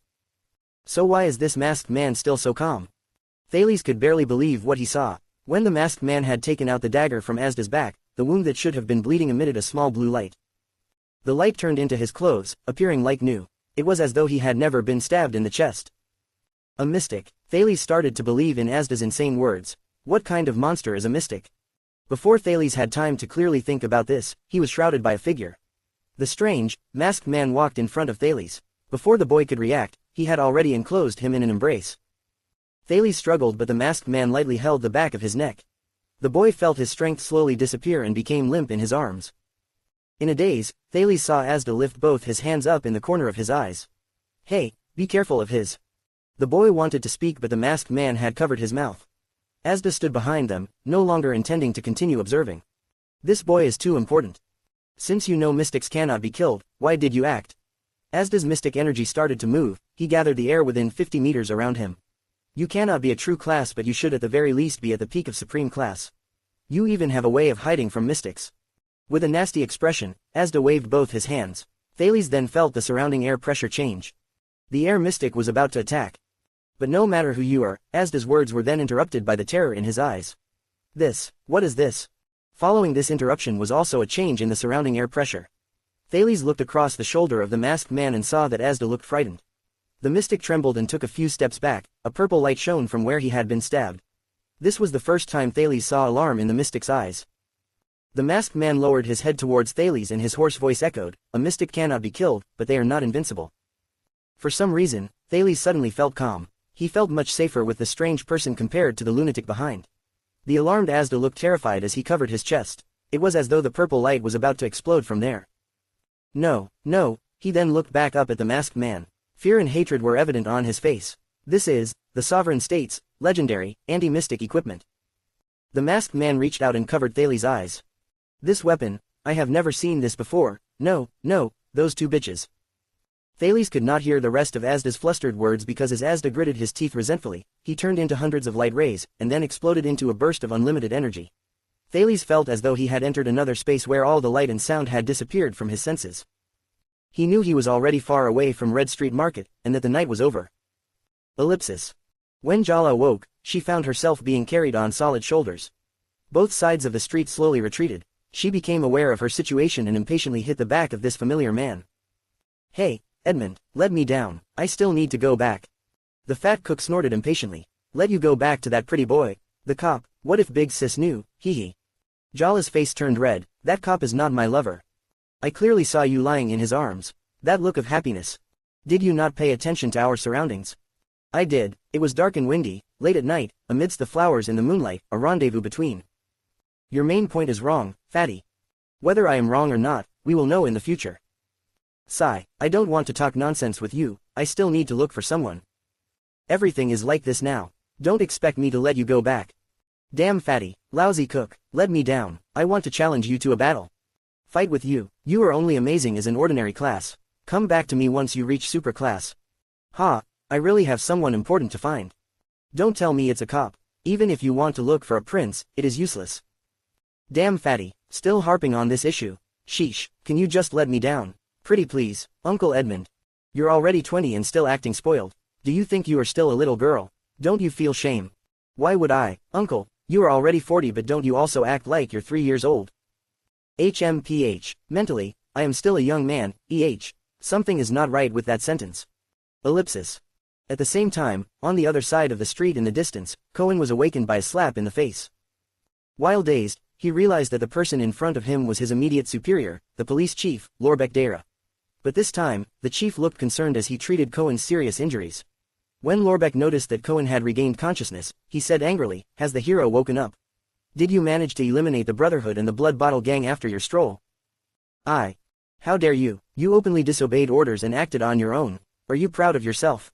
But what, if it was not because I wanted to save your father's reputation, I would have already shot you. Or do you think we came to look for you when we saw the sword beams? You. But what, I really have the world's worst luck to have a subordinate like you. Do you think you are the protagonist of the Dark Knight Temple's drama? Then that girl just now must be the female lead. She. Do not mention that girl. If your father knew you came to the Red Street Market in the middle of the night to look for women. No. How can you still speak without shame? Even the hot favorite of the Laya Club, Miss Lillian, reported that you visited her in her bedroom in the middle of the night. That security captain, Class 2 police officer, openly violated orders to seek pleasure at night. You better be prepared for a suspension when you return. Ha. At this moment, another loud noise carried from the center of the Red Street Market. Boom, asterisk. The whole city heard the terrible explosion. Boom, asterisk. This time, the explosion sent shockwaves reverberating into the sky. Hot dust from the explosion suddenly flew in from afar. Chief Lorbeck and the dejected Cohen were astonished as they stared at the center of Red Street Market. "This is bad," the chief muttered, the funds that had just been approved for construction. "Chief, what is with that evaluation? Those who don't manage money or family, just shut up." On the other side of the street, the cook Edmund and Jala, who was on his shoulders, were both shocked by the aftermath of the explosion. "Little Jala," Edmund muttered, "luckily we ran quickly and are far away." "Is that the point? Didn't Big Sister say, safety first? You, or really my 3-year-old uncle? Hey, how can you speak like that?" Ellipsis. When Thales' feet touched the ground again, he fell onto the floor and coughed. All his wounds began to feel painful at that moment. The strange, masked man stood still by the side as though nothing had happened. "Asda, is the mystic dead?" "No, the weapon is not perfect and cannot seal him permanently," the hoarse voice replied. "However, he should not reappear for at least a dozen years." Thales' heart tightened at first, and then calmed down. The mystic was crazy and extremely abnormal. The impression he had was too profound. 10 years is enough to come up with countermeasures. Thales suddenly looked up and remembered something. "I still have a companion. She protected me. She is all right." The hoarse-voiced person seemed to understand his thoughts and immediately replied. "Right now, she is on her way back to the lower city district." Thales breathed a sigh of relief and then collapsed. However, he immediately remembered an extremely important detail. "You, sir," Thales asked with the greatest care after remembering his previous contact with the mystic, "who are you?" Thales did not have high expectations of a secretive, masked man to give him a friendly reply. However, the next scene almost caused his jaw to drop to the ground. The masked man still had a murderous look the previous moment, but he suddenly took a step back and placed his right hand on the left side of his chest, while his left hand was placed behind his waist as he knelt down on one knee. The man then respectfully and solemnly replied, "My name is Yodel Kato. I am at your service." Chapter 16 The Dawn, Blood and Lights. When a second, larger explosion sounded from the center of Red Street Market, Morris, Laird, and the others had escaped from the Blood Bottle Gang members, who could not coordinate due to a chaotic command. From a distance, they saw Senza, who was circling around with Kirks the clown. Senza was almost 2 meters in height, but he did not look skinny and was strong and sturdy. His dark skin tone, yellowing straight hair, and frosty countenance made him look slightly somber, but all the elders in the Brotherhood knew that, apart from the 3 main assassins, the Crownless Fist, Senza Myron, who was also the head of the 6 powerhouses, was the most dependable person in the Brotherhood. No, most of the time, he was even more dependable than the 3 main assassins. "You call this a psionic ability?" Senza said disdainfully as he coldly watched Flying Blade Clown Kirks jump around the roofs, continuously shooting flying blades from his bottomless dimensional pocket. Morris, Adrenisa and Laird, 1 super class, 2 other great fighters in the ordinary class, and an unknown amount of other people. One of Blood Bottle Gang's 8 psionic warriors, the Flying Blade Clown, Kirks, thought as he crouched on a roof and watched with a grave expression on his face as more powerful fighters from the Brotherhood gathered together. The Blood Bottle Gang elites who were his subordinates had been completely massacred. There was also Senza, who was almost up to Supreme Class. Blood Bottle Gang's reinforcements were nowhere to be seen. There was no news at all from the 2 super-class fighters, Song and Rubai, and neither was there any news from Ralph. He had lost contact with Solo for the past 10 minutes, and that coward, Tinker, was probably hiding in the dark and observing the situation. Rumino should have been the one responsible for Senza, but since Senza was completely fine, Rumino was probably already at Hell's River, waiting to be transported to the other side by the ferryman. Even worse, after the air wall disappeared with the explosion, the air mystic's orders had been absent for a long time. Kirk's contemplation did not last too long. Behind Senza, one of the Brotherhood's 13 generals, the Northlander, Steel Pricker, Adrenisa, clenched his teeth. He nonchalantly threw a human head that Senza had just obtained onto the floor. That head belonged to a supreme-class psionic warrior and puppet master from Maynard Nox dynasty, one in the Eastern Peninsula, the Divine Chaos Soldier, Song. The clown contemplated for a while and took out 2 throwing knives from his dimensional pocket. He then placed an oxygen tube in his mouth in order to defend against Morris's psionic abilities. At the same time, he also made a decision to leave the place immediately. Under these circumstances, even the air mystic cannot blame him for his decision. But the next moment, Kirks was shocked to see Senza's fist speeding towards his face. Since when was Senza's speed so fast? However, he immediately saw a plump figure behind Senza. It was Morris, who was tightly clenching his teeth and activating his psionic ability. He did not remove all the air around me, the clown thought in shock and despair, but removed all the air around Senza. When the air wall disappeared after the first explosion, Morris knew that there would be unexpected changes in the situation on that night. And when the second shocking explosion sounded from far away, Morris managed to react. It was time to strike back. Without making a single sound, he firmly removed all the air on the path between Senza and Kirks. Senza felt the change in his surroundings. This boxer, who had worked together with Morris for years, immediately held his breath and threw a punch. Without the burden of air resistance, and with a speed that was a few times faster than usual, he hurled his punch forward. The battle did not continue for long. Senza easily caught both of Kirk's throwing knives. He then used his continuous, relentless, accurate and fearsome iron fist to break apart the psionic space that Kirk's depended on. The clown depended on this psionic space to fend off long-distance attacks. He also came well prepared with oxygen supplies and throwing knives, causing Morris to be unable to do anything about him for some time. At that moment, his psionic space shattered. Layerk was already standing quietly behind Senza. Morris, who had just finished using his psionic ability, bent and panted while holding his knees. His fat cheeks wobbled. He did not look at the clown again, whose death was certain, but turned to Senza and said, the second explosion came from deep within Red Street Market. An accident unknown to us must have happened. But no matter what, as the air wall has stopped working, something must have happened to the air mystic. Besides, we have retreated far enough, and our people have almost fully assembled. Morris recovered his breath and sized up the situation with his experience. Both Song and Kirk's were defeated here. If this is a bait from them, the scrumptiousness of this bait is enough for us to give this battle our all. Layerk ignored Kirk's pleading and coolly sliced open the latter's neck, which was covered in grease paint. He then nodded and said, after the road was cleared, the front line reported that they have discovered Phantom Wind follower Ralph's dead body. At the back line, Sir Lance sent news regarding Laspin and Dorno's deaths. Once we add in Kirk's death to the mix, the enemy's battle power in Eternal Star City has been reduced by half. In response to this, Senza put down his smoldering fist. His response was short, then let's fight back. And so, the dawn in Red Street Market was welcomed with the color of blood.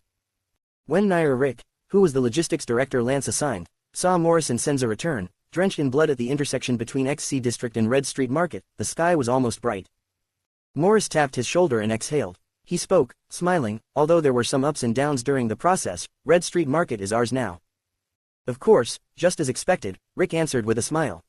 In his heart, he was thinking about ways to repay the child beggars who had escaped from the abandoned houses and about Quide's death. At least that ghost won't be coming anymore, Rick thought and gazed across the crowds to look at the mysterious cloaked figure. And, with Sir Lance's promise, I won't be demoted too badly. The silent assassin Layerk did not even look at Rick. He walked past Rick and, paying no heed to his blood-covered face, enveloped Felicia, who was walking towards him from behind Rick, in an embrace. Wow, you are still alive. Without looking the slightest bit worried, Felicia chuckled. Apart from you, who else is able to kill me? Layerk grinned ferociously and kissed the woman hard on her lips. Has anyone seen Edmund? Senza's voice rang from the crowds. Without him, it wouldn't have been so easy for me to defeat the Divine Chaos Soldier. That damn cook. Seeing that no one answered, he cursed fiercely. He runs away whenever it's time to drink. On the 16th of November in the year 672 of the calendar of eradication in Errol, a bloody and cruel, overnight battle, erupted between the two tyrants in the underground world of Constellation, the Western Peninsula's second-largest kingdom.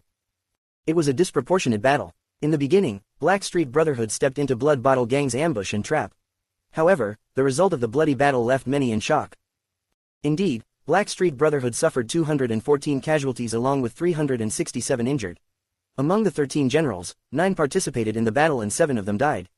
The other 2, Morris and Senza, who were part of the powerhouses, battled until the end and survived. In contrast, Blood Bottle Gang, the nobility among gangs, had suffered the biggest defeat in their history. They suffered 445 casualties, and 290 injured. Among the strongest 12, 10 of them participated in the battle, and 8 of them died.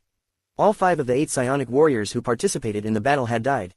There were even rumors that Air Mystic, who appeared openly for the first time in more than 10 years, had gone missing.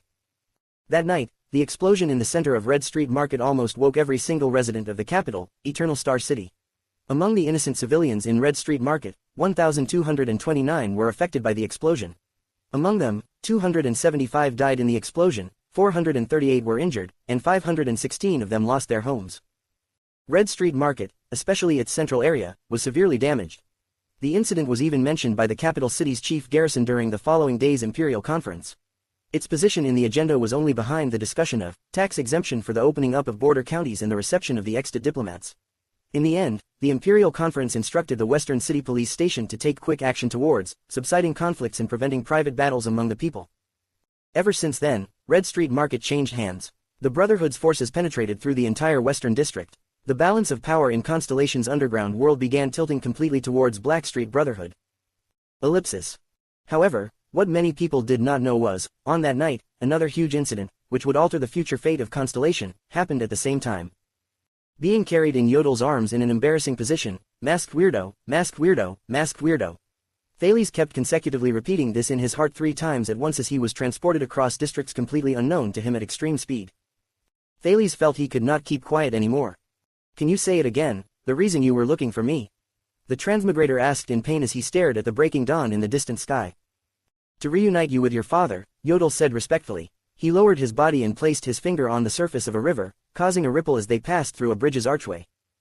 Thales rolled his eyes. And who are you? Your father's secret protector, Yodel said respectfully as they passed a tall watchtower. Although a full-sized adult just shot past with a child, the guard in the watchtower did not even blink his eyes. Thales heaved a sigh. Did you get it wrong? I'm only an escaping child beggar. Absolutely not. This is the will of God, Yodel said respectfully and stepped on a gold store signage. The signboard, hung up with iron chains, did not even shake. Thales was about to go mad. Who on earth is my father? An important person whom I deeply respect, Yodel said respectfully and shot past a white eagle that was hunting a swallow. His speed shocked both birds. Thales lost all hope. What is he trying to do with this rhetoric answer which does not reveal any important information but makes others go, wow, he's so polite, it will be embarrassing to press him further. Thales gave up. When they realized that they got it wrong, Thales thought quietly, they won't kill me to prevent me from divulging their secrets, right? The transmigrator tilted his head and waited for the sun to rise. He asked, spiritless, Yodel. Yes. Don't tell me that you originally used to engage in diplomacy. No. What a waste. With the way you speak, it's really quite suitable for you. Thank you for your acknowledgement. It was as though Yodel could not sense Thales' sarcasm and continued speaking respectfully. He flipped over a tall wall and, like a spider, quietly landed on an avenue with intricate flower beds on both sides. Then, Yodel stopped, out of Thales' expectations. In front of their eyes was a plain but stately carriage. In front of the carriage, a middle-aged man with grayish-white hair holding a lamp walked slowly towards them. Yodel put Thales down softly. As the transmigrator landed on the floor, he suddenly turned and looked at Yodel. He looked slightly, unhappy. The middle-aged man approached. With the help of the light from the man's lamp, Thales could not help but realize that he was wearing clothes that were plain but stately.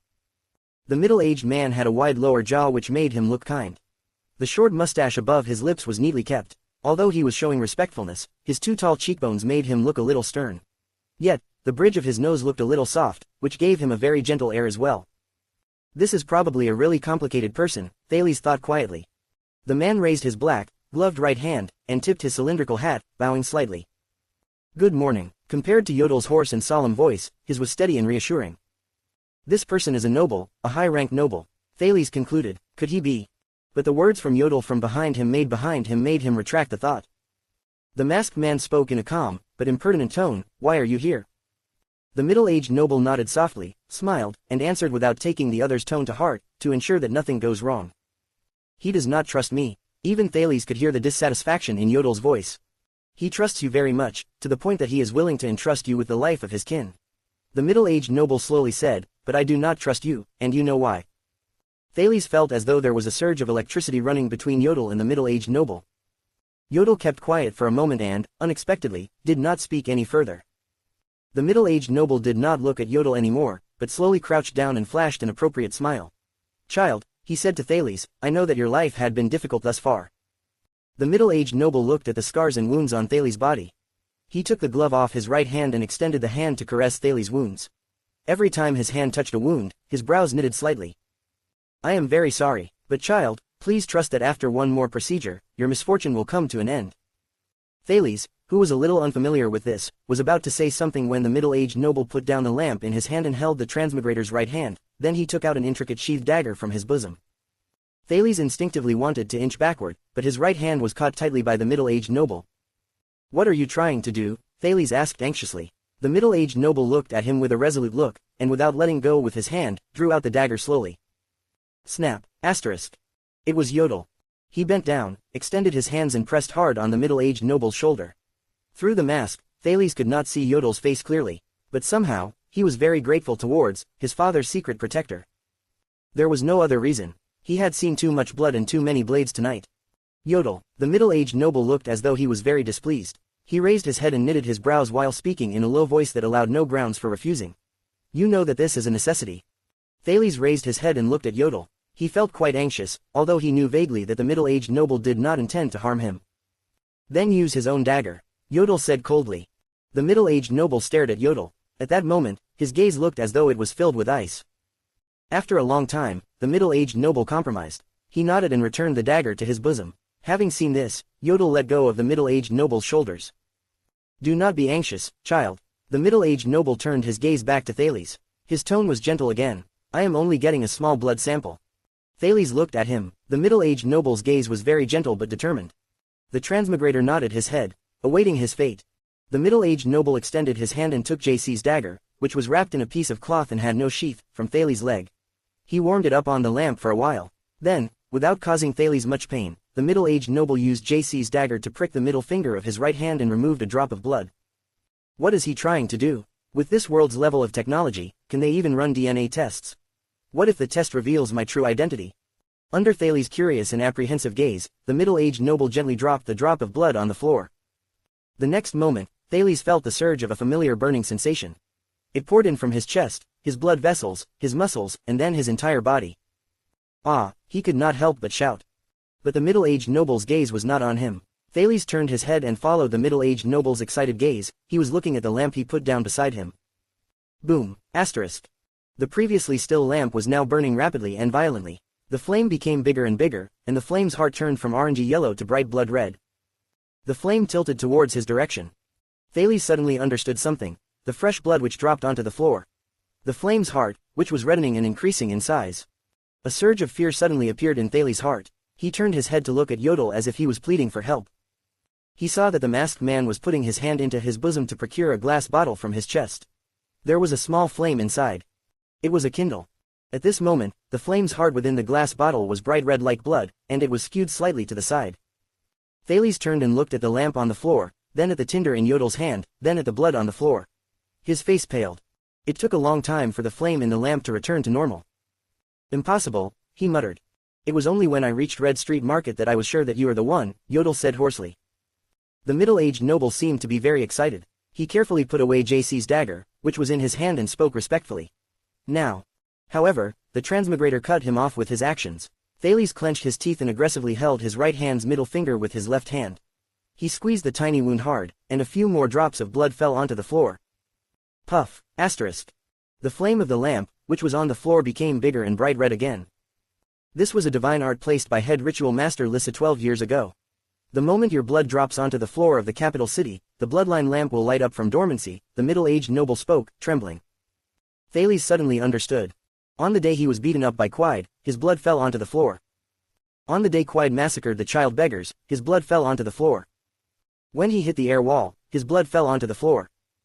When Asda tried to kill him using mystic energy, his blood, again, fell onto the floor.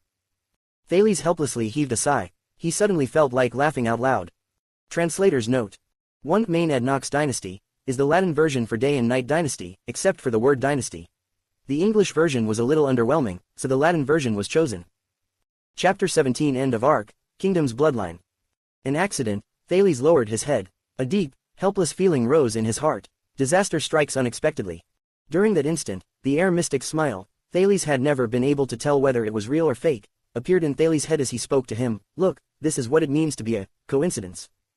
Yodel quietly put away the kindling. The middle-aged noble calmed his excitement, then gently patted Thales' head as he looked at him. It will be all right, child. I am Gilbert Casso. You can trust me, just like how your father trusts me. Come, child, I will take you home, to see your father. Thales took a full minute to recover from his daze. It did not matter whether it was Yodel or Gilbert. Both of them waited patiently while he was in his absent-minded state. Let's go. When Thales lifted his head, his gaze had already calmed. Gilbert nodded his head with praise in his eyes. He stood and gestured in the direction of the carriage. Thales turned his head and looked at Yodel. Yodel, you'll come with me as well, right? Of course. Yodel's hoarse voice rang in the air, yet it was incredibly soothing when it fell onto Thales' ears. Please head on first, I'll be right beside you. Thales sucked in a deep breath and took large strides to the carriage. Mr. Gilbert. Yes, young sir, what is it? What did you do previously? I was working in the Foreign Affairs Department, my young Sir Thales. Foreign Affairs Department. Thales turned his head a little and rolled his eyes at Yodel, at an angle Gilbert could not see. Thales turned his head back forwards. For some unknown reason, he had a vague feeling that Yodel had smiled behind his mask. Thales moved to stand before the carriage. The carriage was simple but obviously expensive. The glass on the black coach was adorned with crystal drops. The two large horses that were pure black in color were quietly chewing at their bridles. One of them affectionately leaned towards Gilbert. As he looked at the high footboard, Thales began comparing his 7-year-old body to it and felt a little glum. Before he turned his head, Gilbert, who was beside him, pulled open the carriage door and carried him inside, placing him on the dark red carriage sofa. "I deeply apologize, we do not have a boarding stool." Gilbert smiled apologetically and closed the carriage door, "but I guarantee that this would be the last time." Thales sat alone on the wide sofa. He did not know what material it was made of, and although it was very comfortable, he felt a little restless. The coach's 4 corners were illuminated with luminous paint, allowing him to somewhat see the decorations in the coach. At the back of the coach was a picture of a star framed in a circular picture frame, and it was set firmly there. 1, 2, 3, 4, 5, 9. The star has 9 points. Thales quietly thought to himself, this is a 9-pointed star. Before he recovered from his absent-minded state, the carriage had moved. Thales crawled to the carriage window. It was daybreak, and the scenery outside the carriage window could not be seen clearly yet. So, Thales sat back down on the sofa in boredom. "Yodel, are you there?" he probingly asked. A reply immediately voiced beside his ears. "Yes." Thales was taken aback. He sat up and looked around. However, apart from Gilbert who was driving the carriage, there was no one else both in and outside the coach. "Never mind, I'm used to it anyway." Thales sat back down on the sofa and continued asking, "Where are we now?" "Mindy's Hall is straight ahead." The hoarse voice sounded again. Mindy Mindacy, whatever, I wouldn't know it anyway. Who would have thought that a few hours ago, I was still in the abandoned house, bleeding for the sake of survival, and getting injured for the sake of escape in Red Street Market. And now. Thales tapped the sofa beneath him, wondering who his father in this life was. "Who cares, I'll cross that bridge when I come to it. I've even run into that bizarre, immortal existence known as a mystic, what else can possibly scare me?" The transmigrator exhaled. He suddenly felt a little warm and tore down the tattered clothes on his chest. He accidentally tore at the wound on his chest. Thales hissed and looked at the burn wound on his chest. On the edge of the wound quite burned, he could vaguely see a circle of flourished ancient words printed in an inverted manner. "This is, a king does not gain respect by virtue of his bloodline." Thales recalled the words on that silver coin.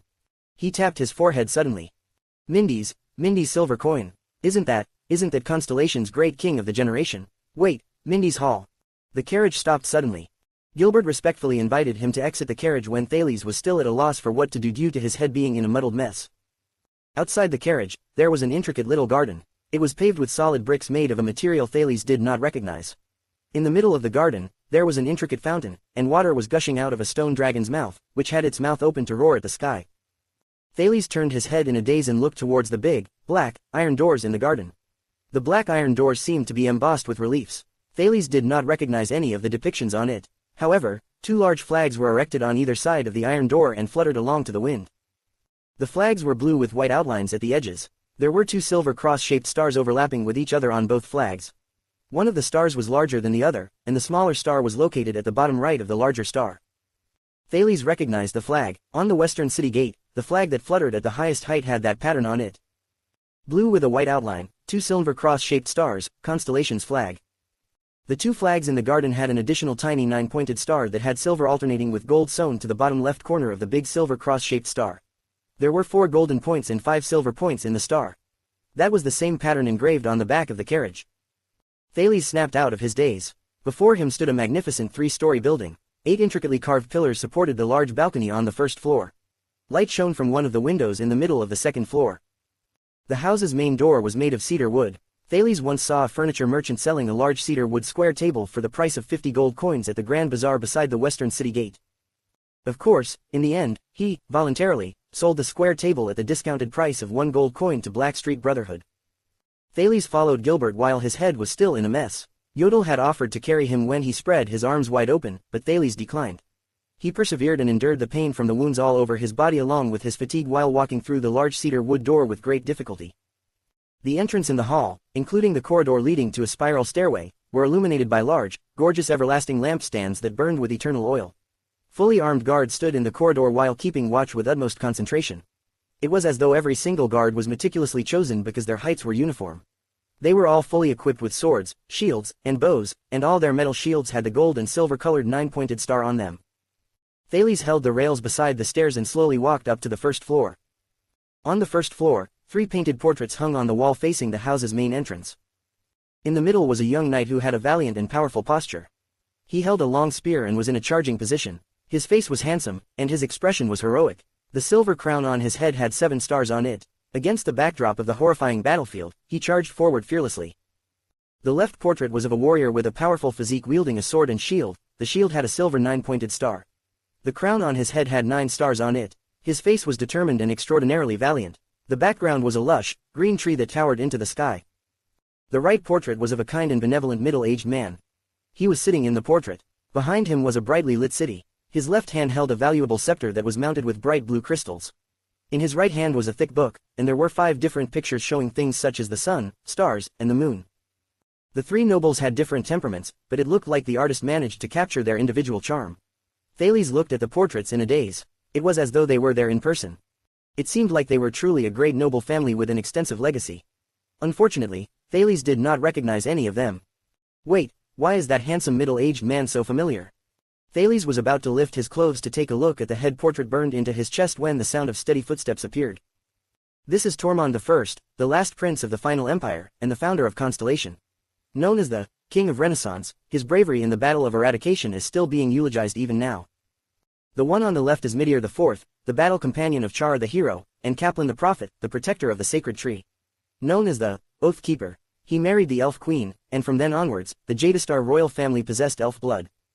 Last but not least is Mindes III, known as the Wise King. Every single person, from nobles to priests, and even from merchants to beggars, praised him for his wise governance. The voice was steady and authoritative. It traveled forward in a low tone, but it sounded like thunder hidden within clouds. That voice shook in the air faintly. Gilbert and Yodel, who were behind Thales, kneeled down on a single knee in unison. Thales gulped and raised his head gently.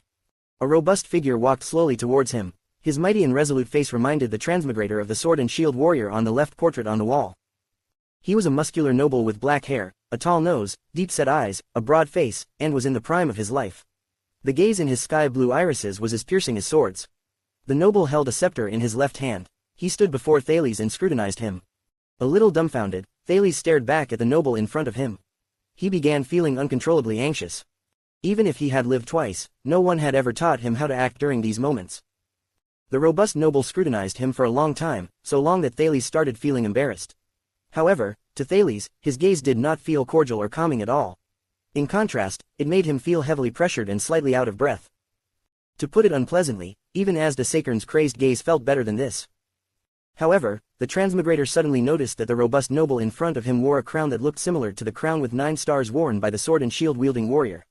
Whereas, no matter how Thales looked at it, the scepter in his left hand was the exact replica of the blue crystal-studded scepter held by the middle-aged man in the right-hand portrait. Beside him, Gilbert reminded in a low voice, "Child, this is your father." "Father," he could not help but mutter. Thales lowered his eyes and looked at the astral blue cloak worn on the man's back. His father's face from his past life slowly appeared in his mind, but it was a little blurry.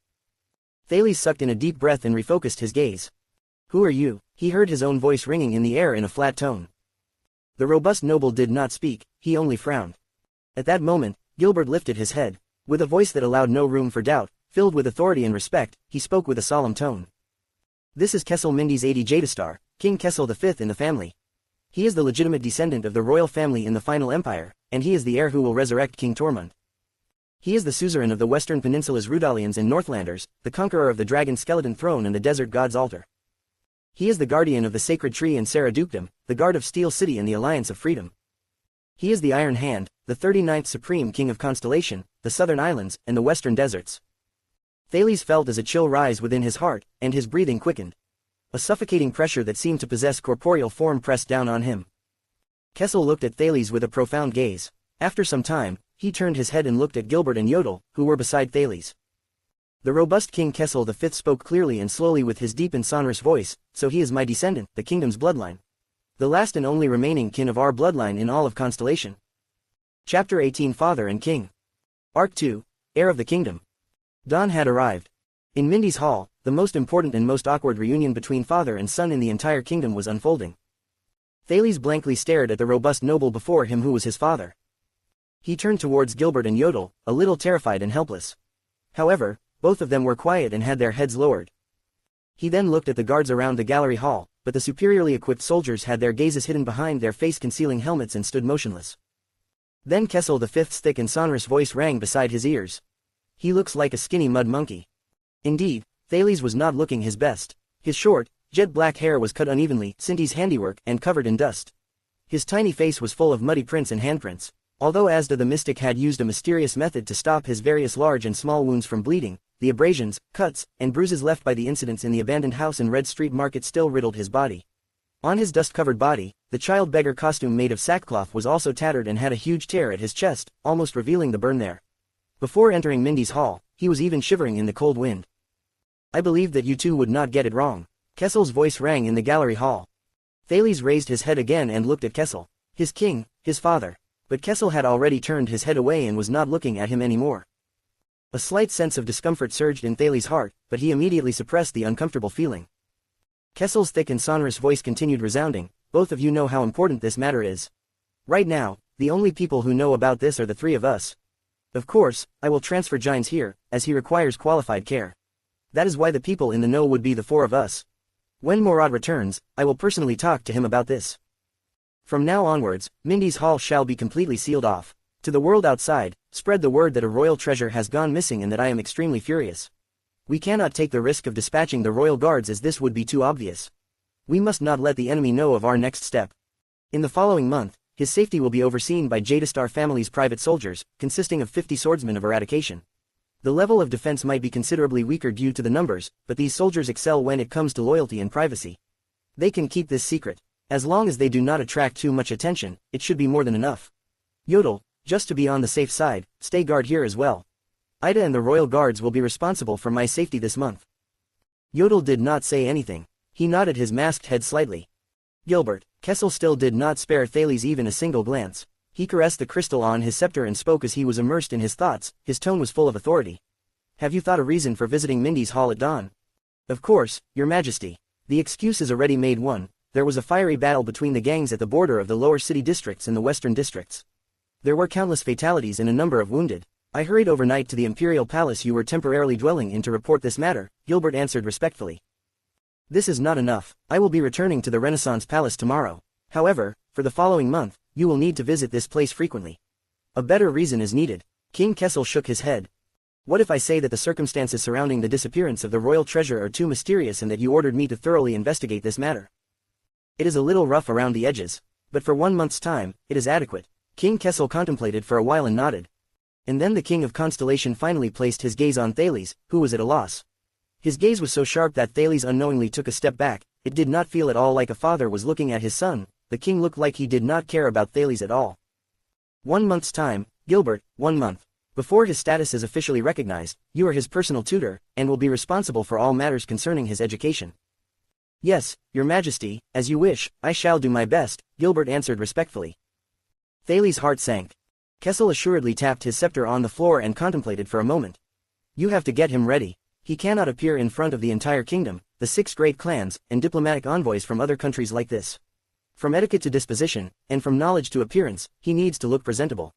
What we need is a proper heir to the kingdom, not an abject street beggar.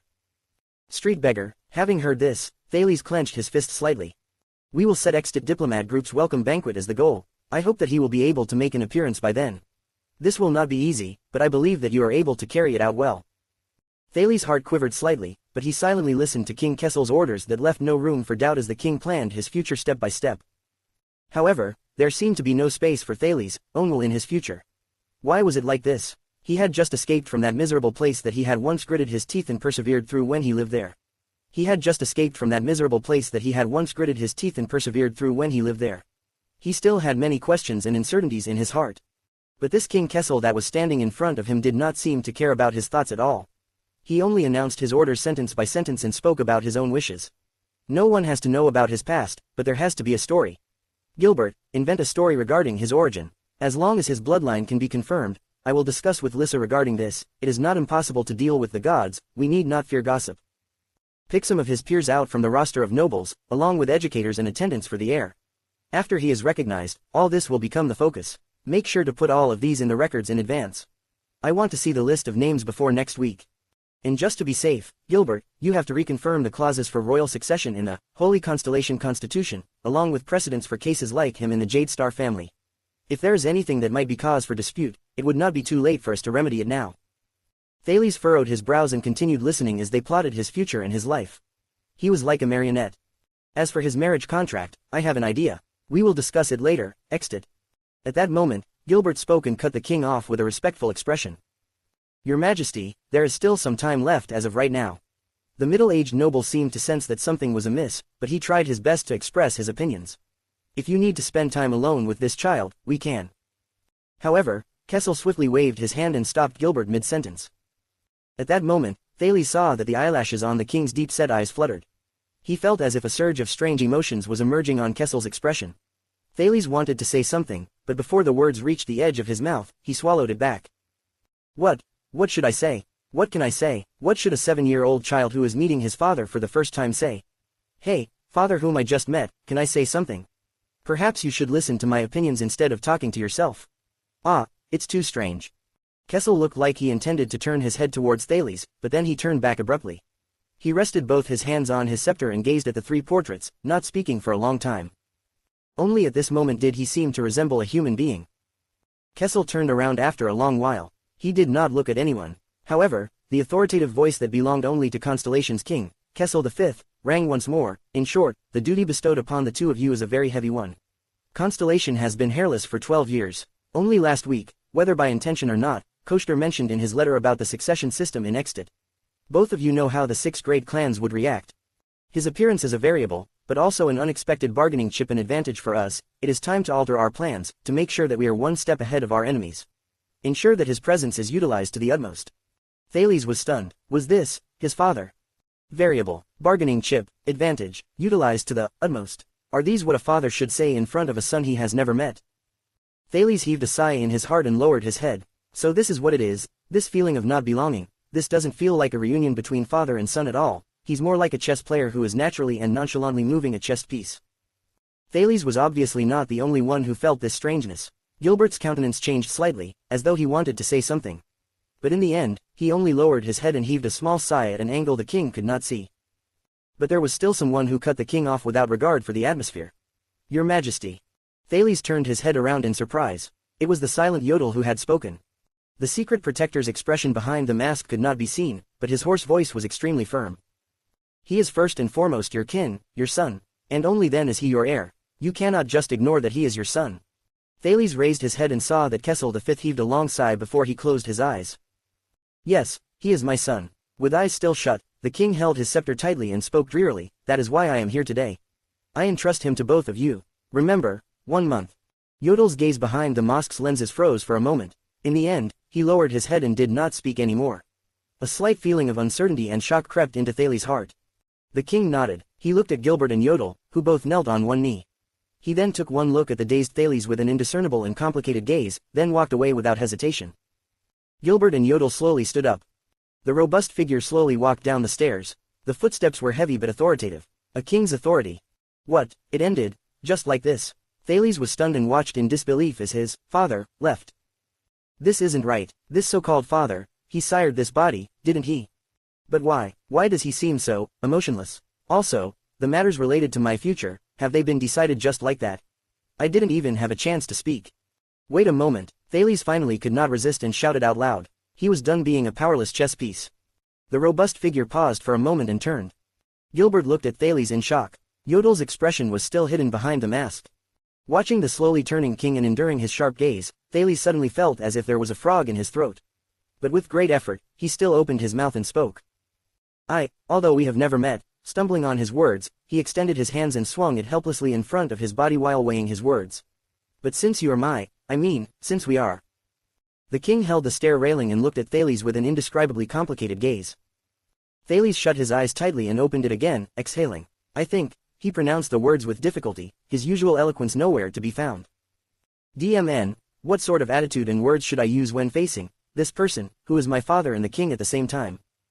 Adoration, indifference, stupefaction, surprise, none of them seem right. Gilbert, who was beside him, extended his hand towards Thales as though he wanted to say something. But, in the end, he chose to remain silent. Thales' breath quickened. He furrowed his brow and said, I am actually a little perplexed. Perhaps, you can give me some answers. After all, we are related by blood, and you talked about so many things such as the heir, the kingdom, and the marriage contract, but I don't know anything. This might not be important for you, and you don't really care. Kessel V held on to his scepter tightly, not giving a single reply. His brows furrowed slowly. Thales bit his lip, he felt the burn on his chest start to hurt again. DMN it, even my worst thesis report is less awkward than this. He swung his hands around lightly as he constructed his sentences. But this is my future. If you have already made your decision, you should at least help me understand the situation a little. Besides, you said that no one needs to know about my past, but at least I want to. What I mean is, at the very least, I need to know about my own past. I really want to know what actually happened. And also, the path I will be walking on. Kessel's gaze when he looked at Thales changed. It was no longer a scrutinizing, judgmental and critical gaze. It was as though, for the first time, he recognized that Thales was a human being, and also his son. Thales heaved a sigh. Whatever. He opened his eyes and looked straight at his father. Yes, I want to know everything about myself. I want to know my origins. Like, who my mother is, where I was born, and how I became the way I am now. Along with my identity, my future, and the choices I have. Answers like these, instead of being an outsider, a chess piece, an object, that is if I really am your. Thales gritted his teeth as he said that word, son. Although your actions are really unlike a normal father, even though you are the king. Thales felt a little dizzy. The energy he expended tonight was too much for his 7-year-old body to bear. The king finally looked him in the eye. His sky-blue irises shone brightly inside his deep-set eyes. At that moment, Kessel V's gaze was quite complicated and indecipherable. Thales could not interpret anything further from it. Child, what is your name? The highest ruler in Constellation asked with his dignified voice. Thales stared at Kessel. Thales, he heard himself say, my name is Thales.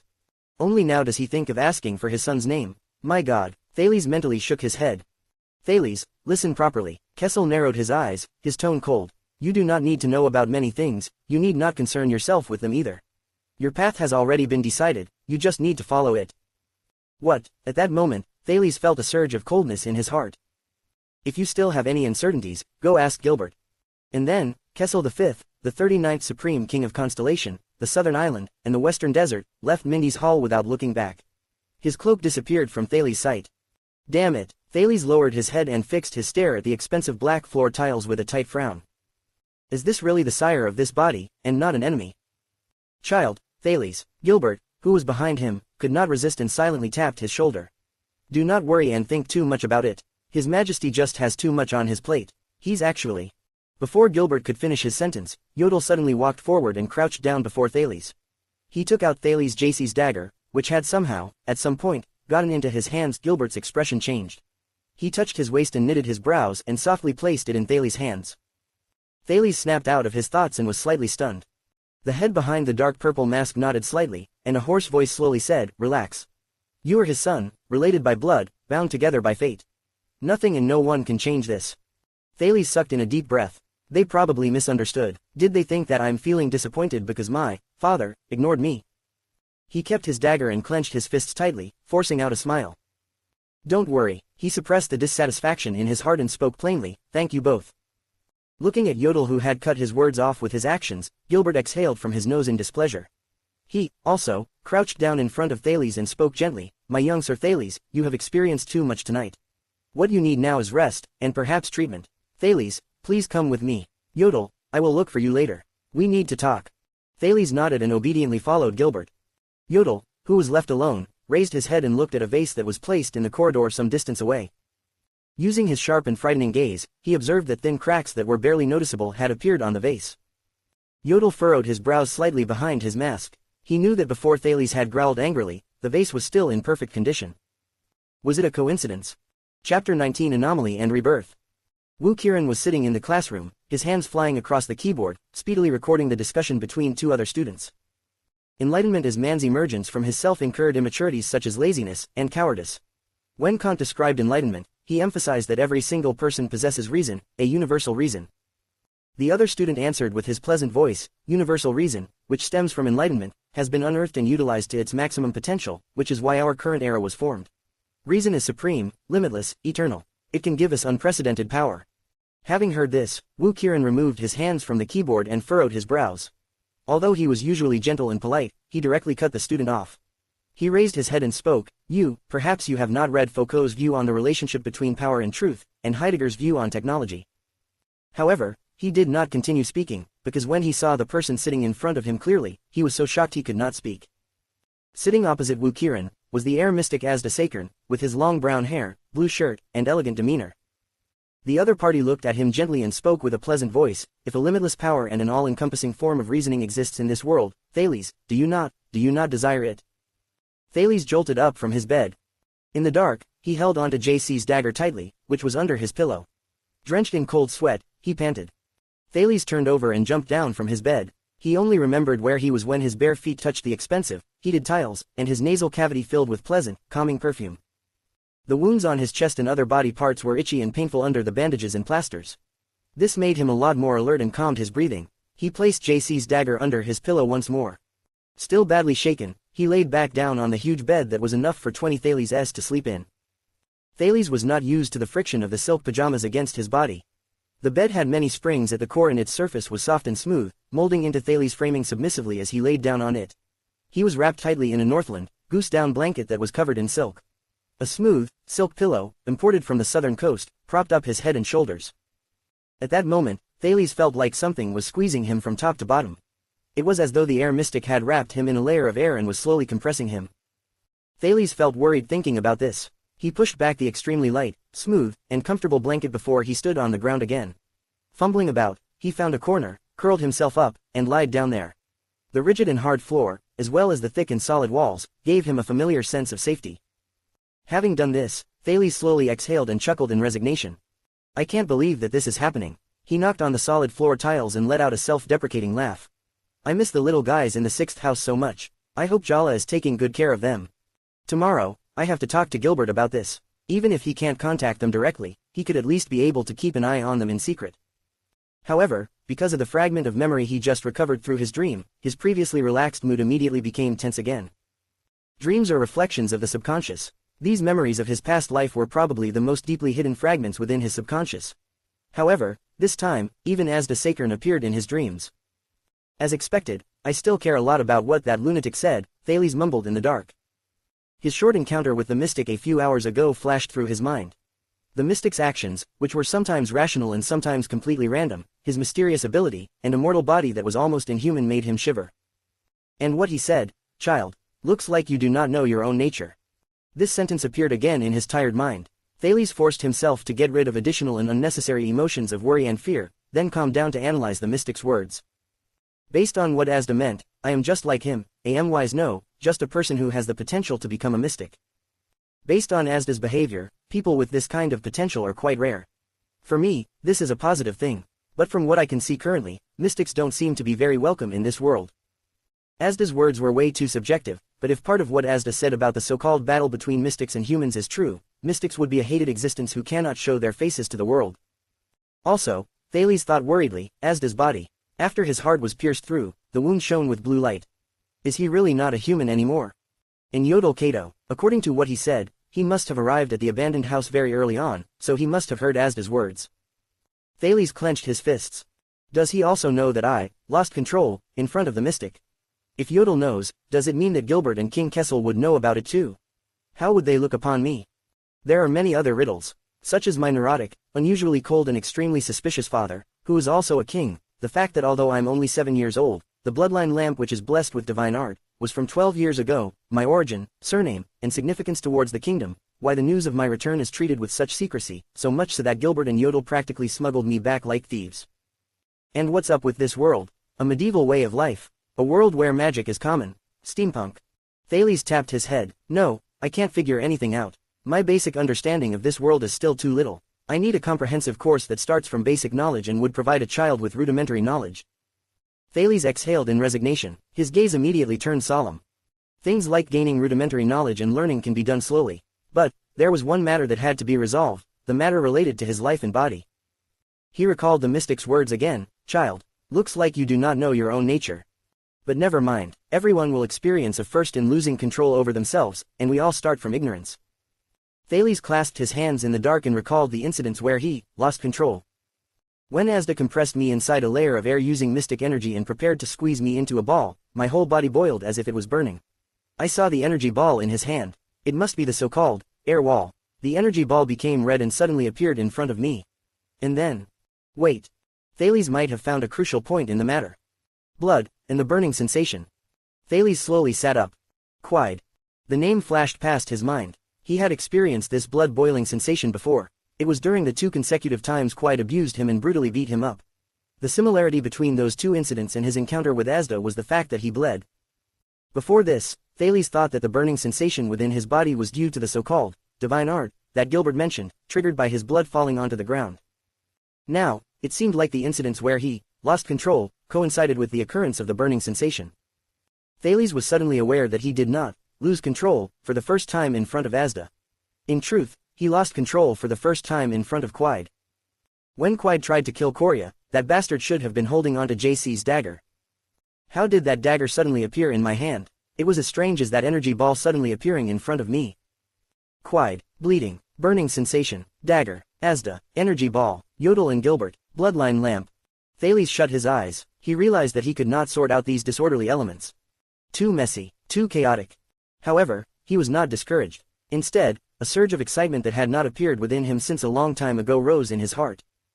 Classify the chaotic and complicated phenomena, postulate a hypothetical and theoretical framework, eliminate the irrelevant variables, and then sum up the causal logic. Lastly, verify the completeness of the theory. And then, there are the uncertainties that can never be authenticated, the endogeneity that can never be eliminated, and the quasi-experimental research method as well as the counterfactual analysis that will never be able to approach perfection. Isn't this one of those fascinating social science riddles that can never be explained perfectly? Was that not also once my favorite game?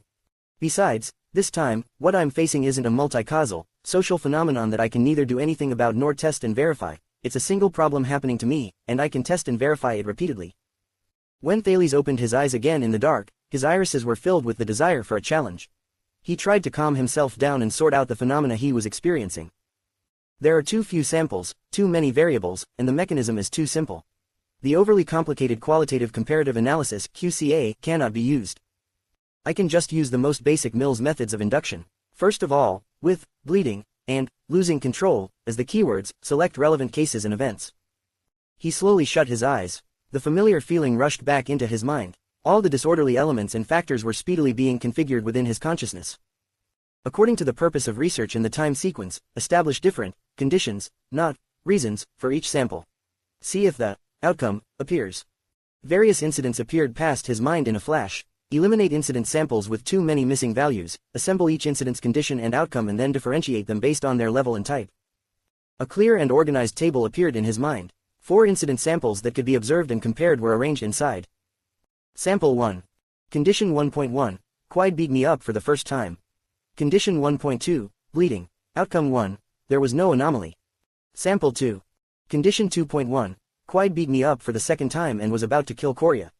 Condition 2.2. Bleeding. Outcome 2. Lost control, and the dagger appeared in my hand out of thin air. Sample 3. Condition 3.1. Asda was about to kill me. Condition 3.2. Bleeding. Outcome 3. Lost control, and his energy ball appeared before me. Sample 4. Condition 4.1. I validated my bloodline in front of Yodel, Gilbert, and the lamp. Condition 4.2. Bleeding. Outcome 4. There was no anomaly. Enumeration over. Comparison begins. Seek similarities and differences, categorize and conclude. The table was slowly simplified and normalized before they were merged together to form a passage of text. Thales opened his eyes gently. Conclusion. When incidents that threaten life happen along with bleeding, there is a chance that the so-called losing of control would take place, and surrounding items or energy would be displaced to different extents. No, this conclusion is too tentative. Firstly, the sample size is still too small. Next, certain disturbance variables cannot be eliminated. Also, incidents that threaten life seem too far-fetched. It might be a false mechanism. Could it be that the incidents that threaten life triggered something else, and thus was the actual trigger to the loss of control? I must also think of a way to factor the lamp in. Lastly, I have only managed to prove that those incidents are correlated. The grounds for causal reasoning are still inadequate. No matter what, Thales turned over and laid down. When it comes to losing control, there is at least a tentative conclusion now. As for the next step for the direction of the research, Thales exhaled, suddenly feeling the fatigue in his mind. As expected, he furiously rubbed his temples. It's still too much of a burden for a 7-year-old brain to think about these things, huh? However, he immediately realized with surprise that something was wrong. All those logical inductions and deductions, they should have at least been jotted down on a piece of draft paper with a pen. But, in actuality, the entire process of implementation for this analysis had only taken a split second in my mind. After a long while, Thales tapped the floor, feeling the pain in his head. As expected, from having mystic abilities and losing control, to possessing the so-called bloodline, and this monstrous capacity for cognitive processes, this body and this brain, are abnormal. As Thales contemplated, he slowly drifted off into dreamland. Ellipsis. When Thales was woken up politely by Gilbert, he realized that he was back on the bed and was wrapped up neatly in the blanket. My esteemed young Sir Thales, good day. Gilbert respectfully drew open the drapes. The afternoon sun shone in through the huge window, brightening up the luxurious and comfortable room. Magnificent heated tiles with pictures of stars on them, a reclining sofa made of monitor lizard skin, a spacious four-poster bed made of copper, a huge crystal drop chandelier hanging from the roof, and a veneer fireplace, all those appeared before Thales' eyes. All of which constantly reminded him that his life was different now. It was hard to believe that just a few hours ago, he was a little child beggar in a gang whose life hung on a thread and who lived in constant danger. And now, he was the blood relative of the highest ruler in all of Constellation. It is 2 in the afternoon right now. I sincerely suggest that you wake up and take your meal now, as it will effectively boost your body's recovery and maintenance. The middle-aged noble was speaking with a neutral tone, but Thales could sense that he was urging him. Also, Gilbert blinked amicably and spoke with a smile. Due to His Majesty's wishes, our first lesson shall begin in the afternoon. I believe that you must have many questions, and I am very willing to answer them for you. Thales rubbed his eyes and yawned while he stripped the uncomfortable silk pajamas. He fumbled about as he simply put on the informal attire nobles usually wore, which Gilbert had prepared for him. Great, he squinted and said lazily, I love having lessons. And, Thales shut his eyes and thought silently, I was having a good sleep. Who got me off the floor and placed me on the bed again? Sir Thales, you must like these pants very much. What? Because you are putting them over your head. What sort of pants look like these? Sir Thales, you look like you harbor a special affection for this buttoned coat too. Oh, this is a coat to be worn outside. Sir Thales, I think you would need the belt to your left. Ah, thank you, I was wondering why it kept falling down. After a long time. Sir Gilbert. Yes. Please put these damn clothes on for me. Gladly, my esteemed young Sir Thales. Chapter 20 Red Constellation 1. Conspiracies and tricks, evil and ugliness, a lot of them are born in the secret chambers lurking in the dark. However, conspiracies can also be forged under daylight. Such as now. As winter approached, on the afternoon of the 16th of November. In a spacious stud farm, an old noble who was bulky and fat stood under a parasol wearing a thick mink cape. His head was lowered and he was frowning. While watching a few horse trainers train the horses, he struggled to listen to what another noble to his left was saying. After a long while, he slowly heaved a sigh and, watching a disobedient horse some distance away, he puckered his lips. What sort of royal treasure has disappeared that it warrants our esteemed king to seal off Mindy's Hall for an indefinite period? What a pity, I was planning to visit Mindy's Hall next week to take a look at Master Colvin's posthumous work. The noble next to him was younger and slimmer with a relaxed expression. He raised up the aloeswood pipe in his hand with effortless ease and took a deep drag. Also, Gilbert rushed overnight to Mindy's Hall to report to His Majesty regarding the situation for the gang battle in the lower city districts, he said cheerfully while blowing smoke rings. Really, since when does our esteemed Iron Fist King care about the fate of the outcasts in the lower city districts? If only His Majesty treated his people with half the benevolence and kindness of our late King 80, the bulky noble touched his thighs with deep hatred and resentment as the incorrigible horse fell on its forehoofs. Why do we need to meet at a stud farm? The king's faction is definitely planning something. I can guarantee that it is certainly not a trivial matter, it is perhaps something that can turn the tables over in one stroke. The pipe-puffing young noble's gaze was radiating with energy. Mindy's Hall is such a good place. Having lost a royal treasure, hopefully it is not Master Colvin's artwork, the security there must have been tightened. The old noble had suddenly blurted out something that made no sense. However, the young noble nodded in understanding. I also have news that Gilbert was ordered to investigate the truth behind the burglary, and as of late, he will be visiting Mindy's Hall frequently. With that man around, even the White Eagle can't do anything.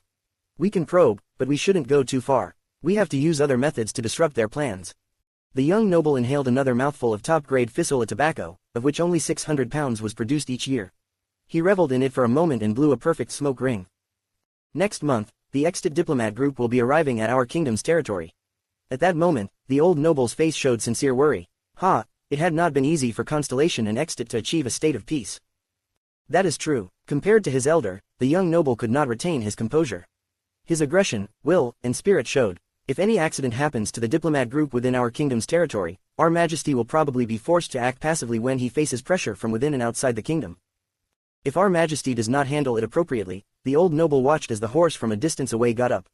He exhaled in relief, drank a mouthful of tea and spoke in resignation. At as expected, a kingdom like ours where the crown is inherited as a backward one. The two of them were silent for a while. The old noble shifted his body and asked distractedly, "What is going on in the Western District?" "Do not ask me, sir. You know that I hate mystics the most." "All right, then shall we talk about the Black Street Brotherhood?" Those people still refused to reveal anything. The young noble's countenance suddenly became displeased. After being around for only around 10 years, they already have such a big ego. Presumably, their confidence in their backer, whoever it is higher than their confidence in our new star. "Do not look down on young people." The old man cracked a smile in resignation. His eyes shone with sagacity and sharpness. "When children do terrifying things, that is true horror." Ellipsis. Compared to the quick glances he threw the day before during the previous night and at dawn, Mindy's hall now looked bigger, more magnificent and, of course, emptier in the afternoon in Thales' eyes. The ground floor housed a large parlor, a large banquet hall, and an open-air garden. The place was also equipped with a large-scale scullery and basement storehouse. There was even a depository for military equipment. Apart from the open-air balcony, where a full view of the outdoor garden can be seen due to considerations for your safety, I do not recommend that you appear on the balcony or outdoors within the month. Gilbert, the huge first floor had 3 large-scale rooms with different functions, the noble banquet hall, the assembly hall, and the games room. There were also rooms of various sizes. The corridors, exits, and entrances of the ground floor and first floor were full of dignified, armored guards, all of them positioned themselves while following the protocol of 1 sentry every 10 steps. Their faces were hidden behind full-face helmets and every single one of them looked as intimidating as large statues. Although they are swordsmen of eradication that belong privately to the Jadastar family, I still do not recommend that you poke their stomachs, young Sir Thales, Gilbert. However, from a distance, Mindy's hall still looked eerily quiet and empty. Thales' living room, bedroom, dining room, and study room, where lessons were conducted, were on the second floor. The second floor was only accessible from the first floor, through a crowded fleet of stairs. Moreover, 8 fully equipped swordsmen of eradication were guarding the place at full attention, changing shifts every 6 hours. As for the area outside the windows and the roof, he heard that there were also guards that were stationed outdoors with Yodel around. "You do not need to worry about threats from beyond the window, Gilbert." Every single dish, from broccoli and bread, to beef and plain water, was taken from the strictly guarded scullery in the basement storehouse where they were prepared. "Pardon me, I have no way of ensuring their freshness, Gilbert." From cooking to delivery, the dishes had to go through stringent poison treatment, prelibation, and poison testing procedures. These safety and security measures are really beyond human imagination. It seems that I'm a lot more important than I thought I was. Should I say something like, as expected of the ruling class? I wonder if Jala is able to sneak in with her skills. What about a mystic? Speaking of such. No, this is out of the question. Pardon me for refusing, young sir. Thales raised his head to look at Gilbert, giving him a questioning look. So far, everything related to you is kept confidential.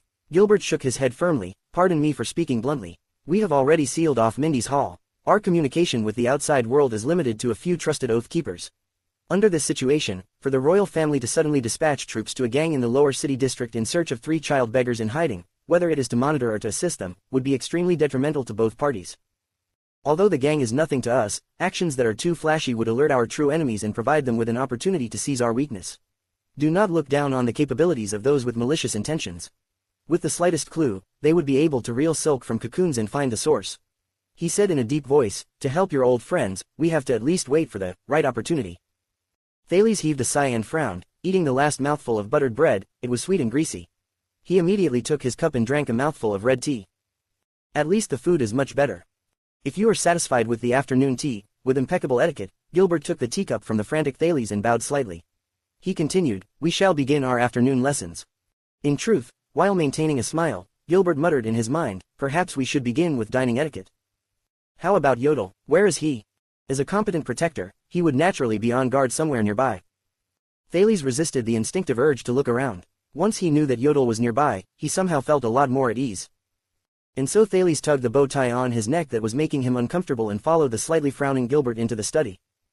"First of all, Thales, I spoke to Yodel yesterday." Gilbert watched as Thales positioned himself on a leather chair and curiously looked around at the decorations of the study, especially the 3 filled bookshelves. "You are an extraordinary child. I can see that, based on Yodel's assessment, and the few hours I spent with you since we met each other." "Here it is." Thales maintained a curious expression, but he raised his guard. "However, this goes without saying, the air of constellation is naturally special." Gilbert placed his hands behind his back and slowly walked towards the study table, which was carved with the symbol of the 9-pointed star. At that moment, his grayish-white sideburns made him look especially solemn. I believe that since fate has returned you to Constellation, she must have her own arrangements. Thales looked at the middle-aged noble and said nothing. I vaguely know about your past. The days on the streets must have been difficult, but please forget about them. Gilbert picked up the book that had been placed a long time ago on the black, Allosewood study table. He turned around and said gravely, you will have a new identity, a new life, and even a new name. However, the most important thing would be the future you have to face and the burden that you will have to shoulder from this future. Gilbert's piercing gaze looked into Thales' gray irises. Forget the past, Thales meditated to himself. He looked at Gilbert's sharp eyes and nodded with a solemn expression. How is that possible? Thales mocked in his heart. I understand. So, Thales weighed his words and spoke slowly, what does me, right now need to know about myself and my past? Gilbert's expression did not change, but in his heart, he nodded slightly.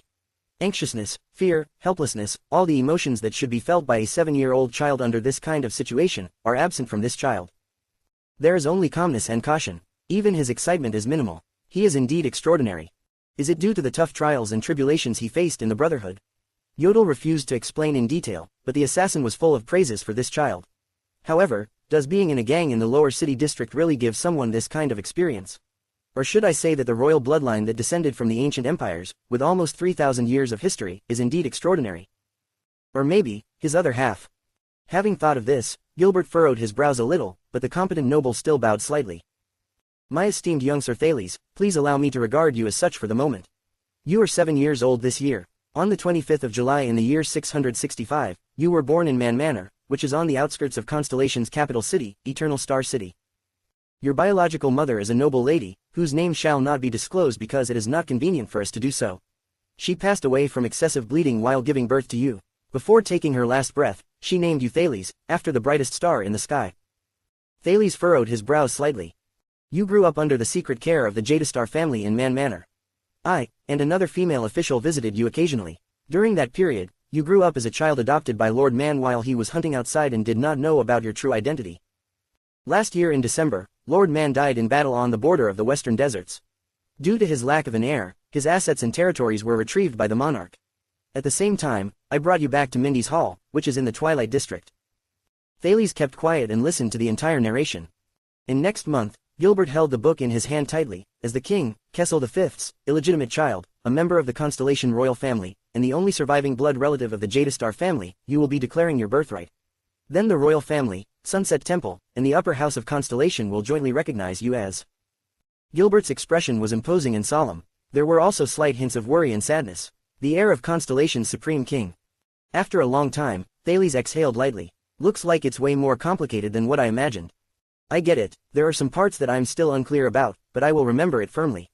I used to be Thales who grew up in Man Manor, and was also Lord Man's adopted child. Thales' eyes sparkled, and he propped up his hands before placing his chin on them. His thoughts were being configured speedily. He grouped the information he already had and what Gilbert said, into various elements and converted them into valid information. Gilbert nodded and sat on a leather chair opposite Thales. For the remaining parts, I will provide the details for you to memorize and familiarize yourself with. Right now, this is your only task, and also all that you need to know. As expected, although he respects me very much, deep down, he feels that there's no need to tell a 7-year-old child so much. Thales' eyes sparkled. Next, I need to know your basics when it comes to. As Gilbert was contemplating the lesson he should provide Thales with next, of whether he should start with basic etiquette or languages, the heir of Constellation suddenly opened his mouth and interrupted him. So, we have decided on a common excuse for the people outside. Thales, who was curling up in the leather chair, raised his chin from his hands. His gaze shone with bright light. It should be time to tell me the truth, along with the predicament the king is in, and our common enemies and allies, whether public or those lying in the dark. Gilbert was slightly stunned. For example, my birth mother's identity and why her identity is, not to be divulged, Constellation's difficult current state of affairs, especially the series of problems brought about by the royal succession. Perhaps you should tell me all of the above in detail so that I won't harbor any uncertainties when it comes to my future lessons. I will also be able to choose and prioritize the knowledge I need to learn. I believe that for the sake of Constellation, and also your king, this is the best choice. As soon as he finished speaking, the middle-aged noble's jaw dropped slightly. He looked at Thales in surprise. Did Yodel talk to him about all this? No, it's impossible. Thales retracted his hands. With a calm expression, he coolly but determinedly waited for Gilbert's answer. At that moment, Gilbert felt like he was looking at the young Kessel 80 Jadestar. At that time, Prince Kessel's eyes had been sparkling like stars. The warm rays of light in his eyes had not yet become the bone-chilling northern wind. Gilbert only remained dazed for a moment before he immediately snapped out of his stupor and heaved a small sigh. An extraordinary child, huh? Beginning from that moment, the middle-aged noble answered his young master with true reverence and respect. I understand. I will explain them to you immediately. In order to save up whatever limited time we have, if you have any other queries, you may also raise them now. Thales frowned slightly. Very well. He propped up his body from the comfortable leather chair that he was unaccustomed to. Then I will be more straightforward. Thales activated the extraordinary cognitive capacity of his mind and pulled up all the relevant information. Just like how he used to do when organizing relevant literature for his research, he summed up all the key points. You mentioned before that the bloodline lamp was blessed with divine art 12 years ago, but I am only 7 years old. Why did your people prepare the tools to search for blood relatives from 12 years ago? I believe that this is related to my birth mother, whose identity cannot be divulged. Who is she? Why did she leave me with the gang after giving birth to me 7 years ago? These questions can be categorized under, where am I from?